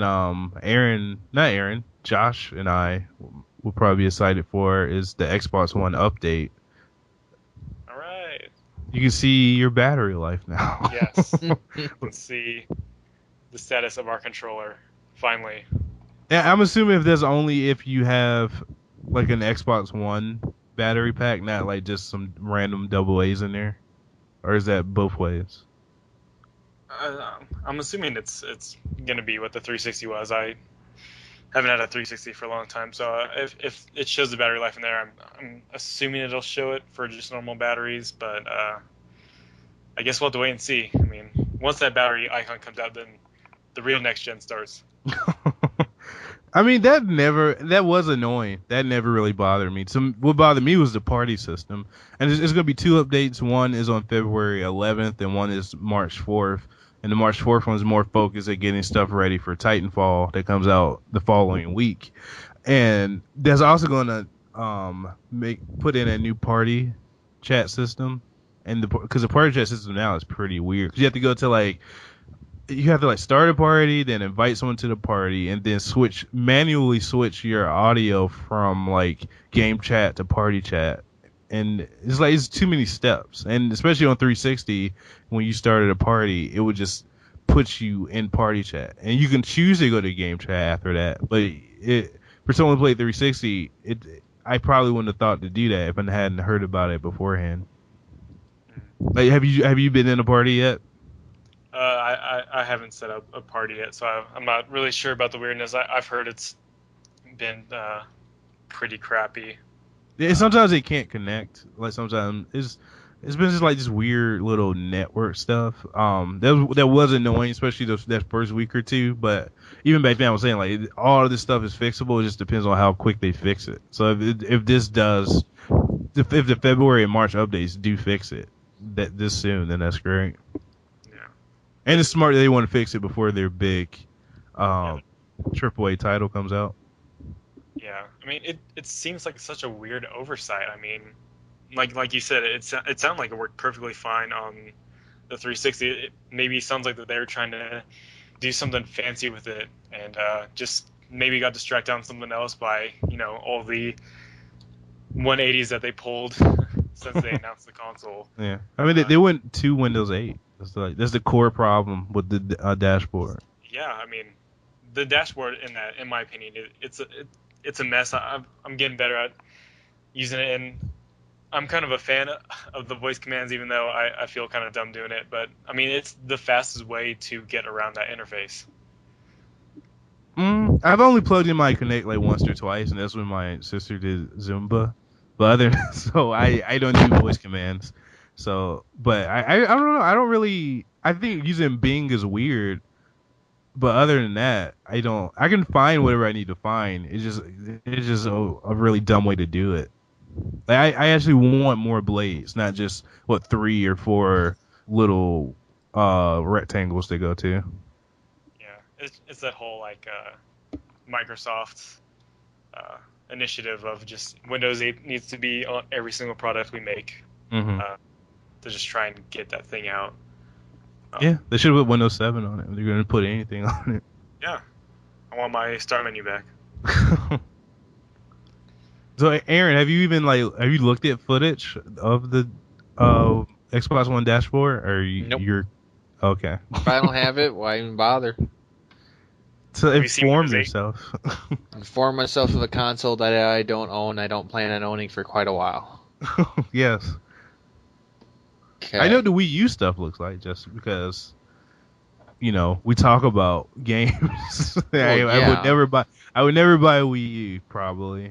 So, I don't know. I kind of want to play Smash Brothers, but I'm not buying a Wii U just for that. There'll probably be a bundle. I wouldn't be too surprised at all if it drops down like $50 for this Black Friday. Black Friday 2014, I see Smash Brothers bundle $50 off Wii U. Yeah, I probably still wouldn't get it. So At that price, if they give it to me free, I might take it. But other than that, I might not even take it at that point. I don't know. That whole situation Nintendo's in with the Wii U, like I have no idea what they're gonna do. I mean, I guess that's getting a bit off topic, but I'm just curious if they're gonna, cut it loose or what they're gonna do with that thing. I don't think they'll cut it loose, but I mean, The big thing is they need to just tone it back and stop going gimmicks. They need to stop focus on being gimmicks. I mean, having a tablet for controller, yeah, it sounds cool on paper, but I mean, how's the general public gonna pick up on? Like, I don't know how well it's doing in Japan, but I mean, here, American gamers, they like simple controllers that feel good in your hands, and holding a tablet in your hand can't be that damn comfortable after a while.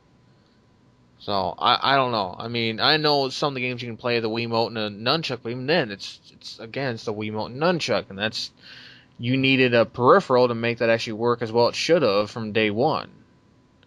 Yeah, but they did turn stuff around with the 3DS because it was the first 6 months, maybe first year, the 3DS people were like, oh, Nintendo finally failed when it came to handhelds, but now 3DS is really popular. And the 2DS is starting to pick up, I think.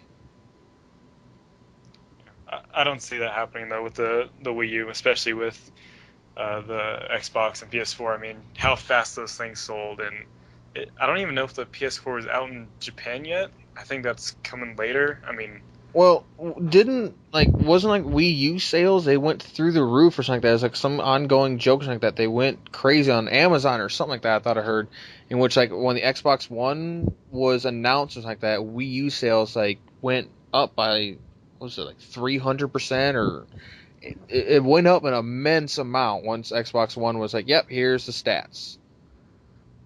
I don't think it was on Amazon. It was I don't think something like Nintendo and Amazon don't like each other. From what I've read, from how they talk to each other right. And how they sell Nintendo stuff, it doesn't feel like Amazon likes Nintendo.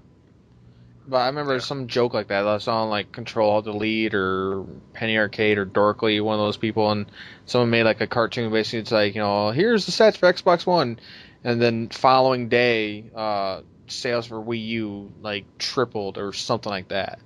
It was something. So, I mean, that's the thing. It's how well it sells now. I don't want to say is a moot point, but I mean, it's been out for 2 years now. Is it 2 years old? Year and a half? I have no idea. I want to say a year. Maybe it's 2. I think it's a year and some change. A year and a half. I think safe bet is a year and a half. So it's been out for a year and a half. So I mean, the primary core people that are going to buy a Wii U have already bought one. I mean, at this point, it's kind of like stragglers. I'm not saying, come on, people catch up with the time. It's like if you wanted a Wii U, you would have had one by now. I'm sure there's a good portion of people that are just waiting for it to go down in price, which will probably be this year in all honesty. But I don't know. I think there should be enough people out there so then the games can finally start get going. We need to see Nintendo's usual stable come out. We need this. We need the Mario game. Wait, we already got one out, didn't we? Yeah, but it's not a real Mario game. So we need Zelda, Metroid, Smash Brothers, and Mario Kart is Mario Kart. I think it's this spring. Yeah. So, but yeah, I mean, they need a real Mario game too, not just a remake of the Mario four people at once. Yeah. Let's bubble each other and be annoying game. And wear cat suits. Yeah. But I mean, that's also the big problem is now Nintendo's kind of been boiled down to a stable. It's Metroid, Zelda, Mario, and now Smash Brothers. I want to say there's a fifth one though. I know it's technically Mario Kart, but I still consider that Mario because it's still just the Mario name. I know it's technically Monster Hunter because now they got Monster Hunter 4 coming up. That's 3DS. Are you thinking of Pokemon? What? Are you thinking of Pokemon? No. Because there's even a few I thought have been on other systems because I thought maybe it hasn't been only Nintendo only. But I could have sworn there's also been a big stable that's on Nintendo systems in general. But yeah, I can't think of one. They have Monster Hunter. I guess that's technically the newest stable because that's been the last one was Monster Hunter 3 was Wii U. I think Monster Hunter Tri was Wii, and Monster Hunter 4 now is 3DS. So that's kind of maybe you're thinking of Sonic Boom. Ugh. It is Nintendo exclusive. Yeah, actually, that's probably the thing I'm thinking of, but I didn't think that's stable. I would. It's gonna bug me now for a while until I actually sit down, like, oh yeah, shit, it's that dumb game. Um, but I mean, that's gonna be the next big thing is now the people who have the Wii U have the Wii U, and the reason if it's not selling well, it's not selling because where are the games? We need good games for it, and that's what I'm saying. You need Metroid, you need Zelda, Smash Brothers will help. I think uh, like the month of Smash Brothers releasing, and there's more stuff being shown for it, and they're basically throwing every uh, yen at this damn game. That's when the sales will start to spike. That's when it's going to go up Mm-hmm. because that will be the Wii U game of the year. I bet. They've got Donkey Kong coming. I think later this month. So Maybe that is the other stable game. Is that one going to I don't be know. like open world, like a Mario game, or?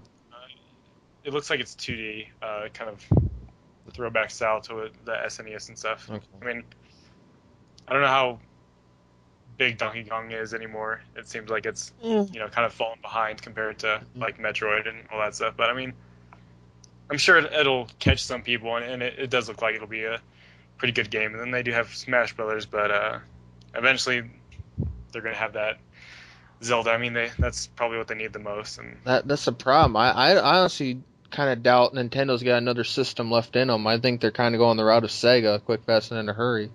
They need to get some serious developers going for some real games. That's the problem. They're just weak in that regards, and I think that's what kind of hurt like even the Sega Dreamcast. I mean, a lot of people can say a lot of different things, but the thing of all was it didn't have the strongest library. It had some cool games, but I don't think it had the chance to get a strong library out. And the Wii U, it needs to start getting a vast and diverse library. Like, what happened with Wonderful 101? I thought that was supposed to be like a really big game. Did that one do well? I don't think so.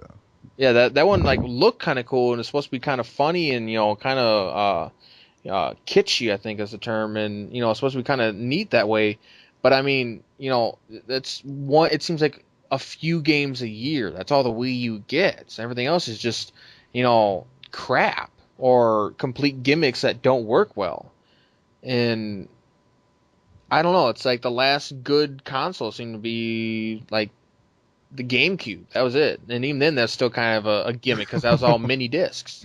It's like the N64 was their last good one. pretty much. I mean, they had a hell of a lot. Jet Force Gemini, Conker's Bad Fur Day. The list goes on for good Nintendo games back then. Now it's just like, where'd that stuff go? Could you imagine Conker's Bad Fur Day now? I mean, I No, wish. not on not on the Wii U. well, I mean, think of it if it was on the Wii U, with all those gimmicks on there. If they were allowed free reign and actually a mature game was on the Wii U, if that would help sales, I think a little bit. It would probably hurt them because they have to bitch. They'd have bitching parents because everybody doesn't understand. Mature means mature only. But think of that, just those gimmicks used in the right way, and I think that's the problem. They just don't. They don't run their systems right. Developers aren't understanding how to really use it. It's like, okay, we've got a big touch screen right in the middle of the controller. What can we do for it? Inventory. Yeah, they just seem like they don't have very many ideas for that. I mean, I didn't play the Mario, but as far as I understand, it's like it just showed collectibles and maybe a map on there, and that's really it. Yeah. Like, all right, I'll give you an example. Zombie U. That to me sounded like it's gonna be an extremely good game. It's gonna be fun. The whole thing sounded like your character when he or she dies, they become a zombie, and I think it's supposed to like track when that character gets a kill on another or is involved with a kill of another player. All this kind of stuff. That to me sounded really cool. And then it came down to it, and it just kind of bombed. And I actually played that, and it was pretty fun. But yeah, I mean, it sounds like sales wise, it just totally bombed because yeah. it's like you said, it's a mature game. on a Nintendo platform, and those just don't seem to sell anymore. And that's the problem because the big thing is they kind of did it themselves. All the Nintendo marketing is family friendly. It's always got kids in it. You know, I'm old school. Hell, I remember back when you would see things like naughty Game Boy ads in magazines, which basically like, they're showing off like backlit Game Boy games, in which basically saying the second best thing to happen at night, and it shows like a couple in bed. It's like, okay, yeah, Nintendo had a raunchy side back then. They could get dirty if they want to. Now it's like, we're kid friendly and that's it. So it's like, we've cut out a huge chunk of our market because we're relying on casual gaming. Well, I mean, they're basically Disney now, and they'll probably be bought by Disney soon. So. Oh, they will. Just like everybody else. No, they won't be bought. They'll partner with Disney. Yeah. It'll be Blizzard Activision. It'll be Disney Nintendo, and then they'll make sure it's Disney first, Nintendo, so then everyone's call it just Disney. When's the next Disney console coming out? Yeah. The Star Wars Disney thing is still kind of depressing. Star Wars and Marvel. Yeah. I don't know. I think my thing is it has potential. I mean, it sucks saying it, but it can't be worse than Episode 3. Pray to God there's no Jar Jar Binks. Yeah, I mean, it's just one company owning so much, not that they're making it better or worse. Okay, I completely agree with you in a way. You don't watch anime and that kind of stuff, right, Vince? I watch some anime. Spirited Away. I know what that is. Okay, that's technically owned by Disney. That has Disney's name slapped on it. Mm-hmm. And a lot of people flipped out with that one. A lot of people are really scared because as soon as Disney slapped their name on it, everybody's like, oh, God, they're going to Mickey Mouse the hell out of this. And this is supposed to be like one of the best animated films of all time. And it's really good. I still, to this day, really enjoy Spirited Away. And I remember hearing a bunch of people bitching about it. It's like, well, did anybody give it a shot? So when I saw it, I'm like, all right, yeah, okay, it's got Disney's name on it. Here's all they did. Someone, like, I talked to a friend of mine. He said, here's what they did. They just got the rights to sell it in English-speaking countries, basically. And basically, the big thing was selling in America. That's it. So they could publish it and produce it in America. Yeah. That's it. They didn't do anything else. They didn't touch it. Everything else was Studio Ghibli, whatever. And it was phenomenal. So it's like, I understand, being hesitant about Star Wars, but Disney could just say, we're slapping our name on it. You guys handle it. We're not going to touch it. We're not going to. I mean, I'm not hesitant about it. It's just I'm sure it'd be way better than if Lucas had done it, or even if he was supervising it, more directly. It's just that one company having all the '90s cartoons, having Pixar, having Marvel, having Star Wars, probably having Nintendo soon. Not all of Marvel. Not the X-Men. Okay. Or Spider-Man. Spider-Man's owned by Sony, right? That's true. Yeah, Spider-Man also. That's the reason you won't see Spider-Man in the Avengers. Yeah, but I mean, those contracts will probably end sooner or later anyway. We'll see how it's going to handle with Days of Future I doubt Past. they sold it like, hey, you Fox, you have X-Men forever. Like, even if it was 50 years. Well, yeah, but they can always it's renegotiate and be like, well, okay, X-Men Days of Future Past gave us millions and millions of dollars, so yeah, we're going to go ahead and keep going. We've got the money, name your price, we'll buy it. Yeah, it's just, for me, it's not about quality. It's just that one company owning so much. Yeah, no, especially stuff that they didn't create. It's just stuff they just kind of walked into. They're like Walmarting the entertainment industry. Yeah.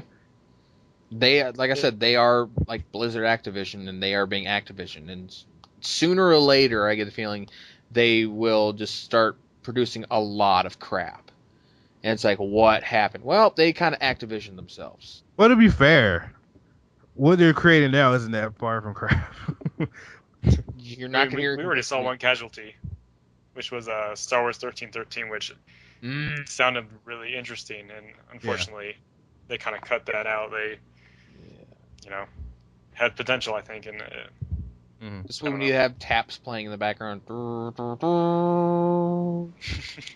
But I mean, it's not like Thor. I didn't see Thor 2 yet, but it's not like Thor 1 or Cap or Iron Man 2, especially 2 or 3, were all that great. They were just, to me, they were decent at best. I thought 3 was better than 2. Iron Man 2 or Iron Man. But 2 was bad. So yeah, Two was yeah, bad. 2 was, Two was kind bad. of. Bleh. So it's not like people can, shit on DC all they want, but DC does, in my opinion, make better movies when they're trying. Like not not looking at Green Lantern, but looking at Man of Steel, looking at Nolan, looking at V for Vendetta, looking at Watchmen. Like I would much rather watch those than what Disney has done. See, that's where the problem is. It's just too many people have gotten with that stereotype. They're basically saying, okay, DC rules small screen, Marvel rules Hollywood, and nobody else gets anything else.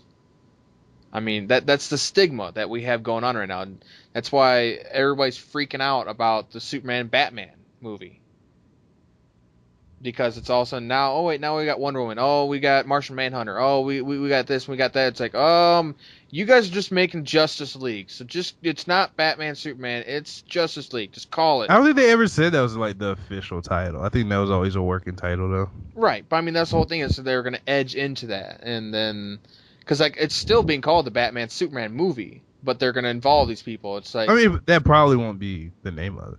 Right. Well, yeah, they're gonna give it some little subtitle thing because it's not gonna be. It'll probably be like World's Finest. I doubt it'll be Batman, Superman, Justice League. I think it'll be like I would love. It won't be that. It'll be. What did you say? I was about to say I would love for it to be World's Finest, but they won't do it. It'll be the one. The one thing people are talking about. There's actually a thing where like Batman. He kind of goes gangster, and I mean like gonna shoot you gangster, not yo gangster.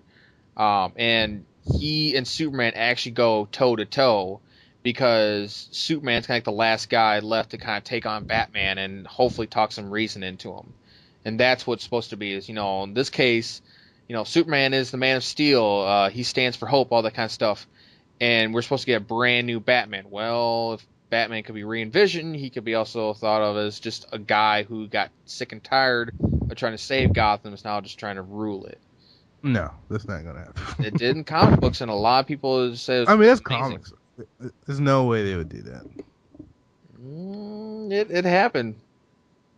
It happened where? In comics, and I think they did an animated movie for it, and everybody went nuts for it. They thought it was great. But is a difference in a comic book and a $200 million, $300 million movie.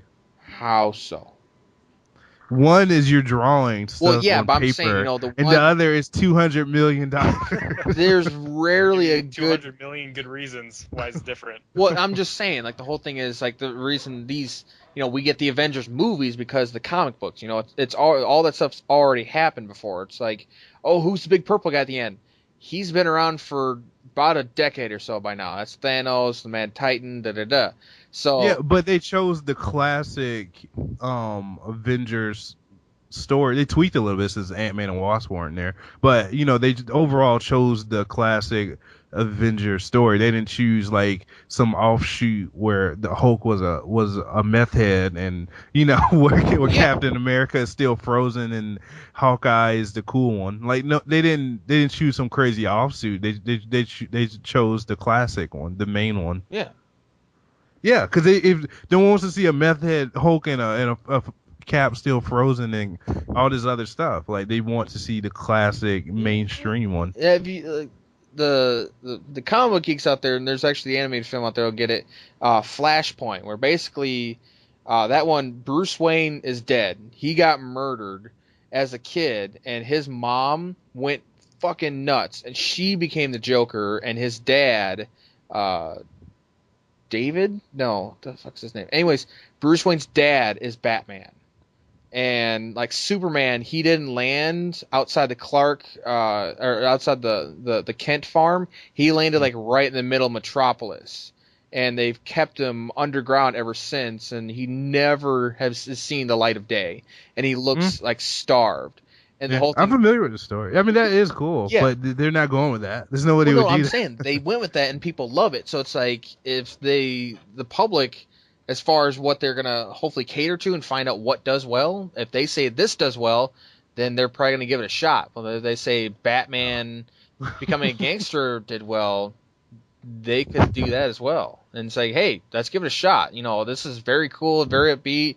It's edgy. It's going to be easy to do, a lot of action. There's a ton of people who could do that kind of Batman. Hollywood takes less risk than the gaming industry. There's no way they would do that. It sounds interesting to me, but yeah, I don't know. I would go see it. That sounds like an interesting, twist of the typical. Yeah, I Batman agree. tale. But no one's going to give that $200 billion. Well, how much did Godzilla get for a budget? I mean, which one? The newest one coming out. Yeah, because remember we're not even talking TriStar. That was a complete bomb. Like everybody who's ever seen this says, no, that's just an abomination. But I mean, before that, we've not had American giant monster movies in a while. When they are, they're few and far between. I mean, we've had Cloverfield, Pacific Rim. That was last year. Yeah, it was last. I think it was last year. Now in the was it J.J. Abrams who did Cloverfield? I think he just produced it. Whoever's in charge of it, he ended up saying, if Pacific Rim and Godzilla do well, I will do Cloverfield 2. And so this whole thing is... No, thank you. Yeah.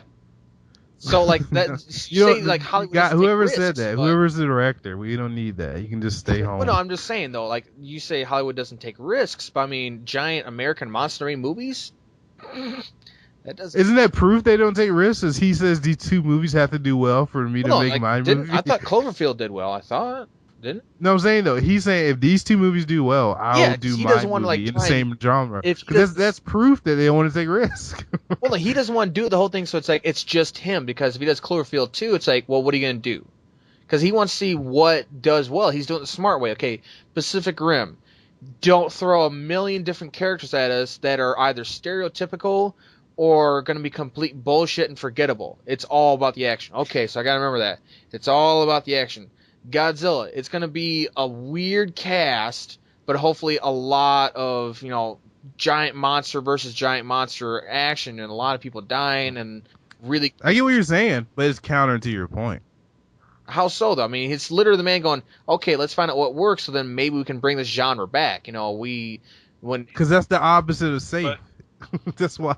Well, because we used to have one way back when, like Harryhausen. I mean, my God, we had giant monster movies up to yin yang.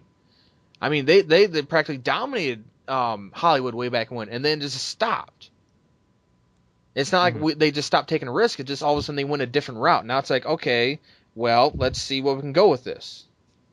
What were you about to say, Josh? I see what you're saying too, but like he's saying if these two films do well, then we'll make Cloverfield 2, which means he'll probably be able to get the funds. But, if these films don't do well, there's probably a good chance that, Hollywood wouldn't okay the movie, even if he wanted to make it, because they would probably consider it risky, considering, Yeah, and there's proof why they're overly safe.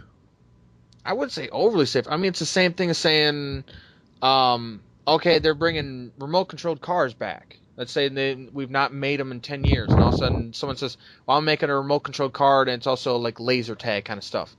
Well, let's start small, and then they test it out, and it does bad. Well, okay, it didn't work, so we're not going to do Laser Car Battle 2 because your Laser Cars 1 didn't sell well at all.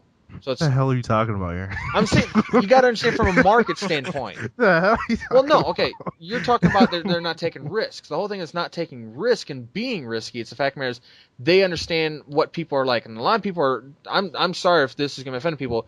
People are fucking dumb. I mean, remember there's Pacific Rim, which was unique and it's going to stand out and going to be a lot of action. And people went to go see the crap fest that was Grown Ups 2. I didn't need to see the movie to know it was going to be a crap fest. I eventually saw it when it came to Redbox, and my God, it was absolute crap. And that did what, like 100 some odd million or something like that, or almost a 200 million opening weekend. It did an obscene amount compared to Pacific Rim. It's like, really? You guys went watch the trailers. What is it? It's junk. And that's the problem, because people are dumb nowadays. They just go, I'm going to go watch Grown Ups 2 because it's got Adam Sandler, who's apparently still a thing, even though he's fucking job's failing as being a comedian in any way, shape, or form. I'm just going to drag my friends around with me so then I can hopefully rely on them and they can rely on me too. And that's the problem. Hollywood's not, they're not being risky. They're just wanting to make sure the risks they do pay off. That's just business, you know. Like, okay, let's go back to what we were talking before. The single player, 1886. No single player. Kind of risky, but, it's not being risky, it's them taking a risk because there's no multiplayer involved. So there's a difference between taking risks and being risky. It's small. I know it's a little confusing. I apologize, but the whole thing is, it gets down to it. If you gotta watch the market. If the people tell you what they like, what they don't like, if they're, whether you agree with them or not, you know, the money goes where the money goes, and that's how they're gonna read it. If they read it and it says, okay, the money's gonna go here, and it went there, great. Let's keep going with the money. The money is flowing that direction. We're going with the tide. Did you smoke something this episode? Well, no, because you were talking about I'm them. actually curious. I'm used to high people having arguments with themselves. No. So. I'm just saying, because you're saying like Hollywood doesn't take risks, and they can be risky. That's all I'm saying. Is, you know, taking risks is one thing. Being risky is another thing. Josh, how are you doing? Jesus. I don't know. I'm trying. We got way Hey, off track. I think we get in everything here, okay? Yeah, we got way off track anyways. Yeah, we just bombed this conversation. Yep. So. Okay. Let's see. We've got the Twitter, of course, for @EntertainFuse. So you can tell us everything you think about us, whether you agree or disagree about everything we're talking about. So let us know. So hit us up @EntertainFuse. We are on iTunes, so you can like us, share us with the rest of the world, and follow us and enjoy us. And we've got, of course, there's a YouTube channel that's Entertainment Fuse Web. There's our Facebook. I think you can just look for Entertainment Fuse on Facebook. You'll find us right there. And I think that, then there's the Twitch, of course, which is just twitch.com/entertainmentfuse. Twitch.tv. Oh, Twitch, thank you. Twitch.tv. I forgot. They don't have the rights. They're too cheap to buy redirect. Apparently they are. I can't believe that. But maybe someone else owns Twitch.com. It's nothing. So yeah, Twitch.tv/entertainmentfuse. Josh, did you want to give out your info? Yeah, sure. My Twitter is @JHF28, and my personal Twitch is SackmanJones42.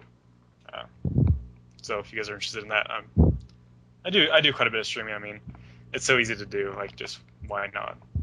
Yeah. Vince, you still antisocial and anti? Yes. Publicized? Anti-everything. Still a negative. My Twitter, of course, is Aaron_GGF. My Twitch or Justin.tv is /GGFWolfus. You can find me there. And that's pretty much my two big things, is Twitter and Twitch or JustinTV.tv. So, any last words before we head on off, guys? Don't do drugs. But then you don't get to have such fun conversations as I do. Taking risks and being risky are two different things. I'm getting on a t-shirt. That's going to be my t-shirt thing right there. There you go. Tell Justin to make t-shirts. Taking risks, being risky, two different things. Everybody in Hollywood's going to start wearing that shirt. See? The wisest man I know. On the back, it's going to say right there, two different separate things. Telling you. $1 million idea right there. I'm going to make me some money. Mm-hmm. All right. We'll talk at you guys later. Thank you.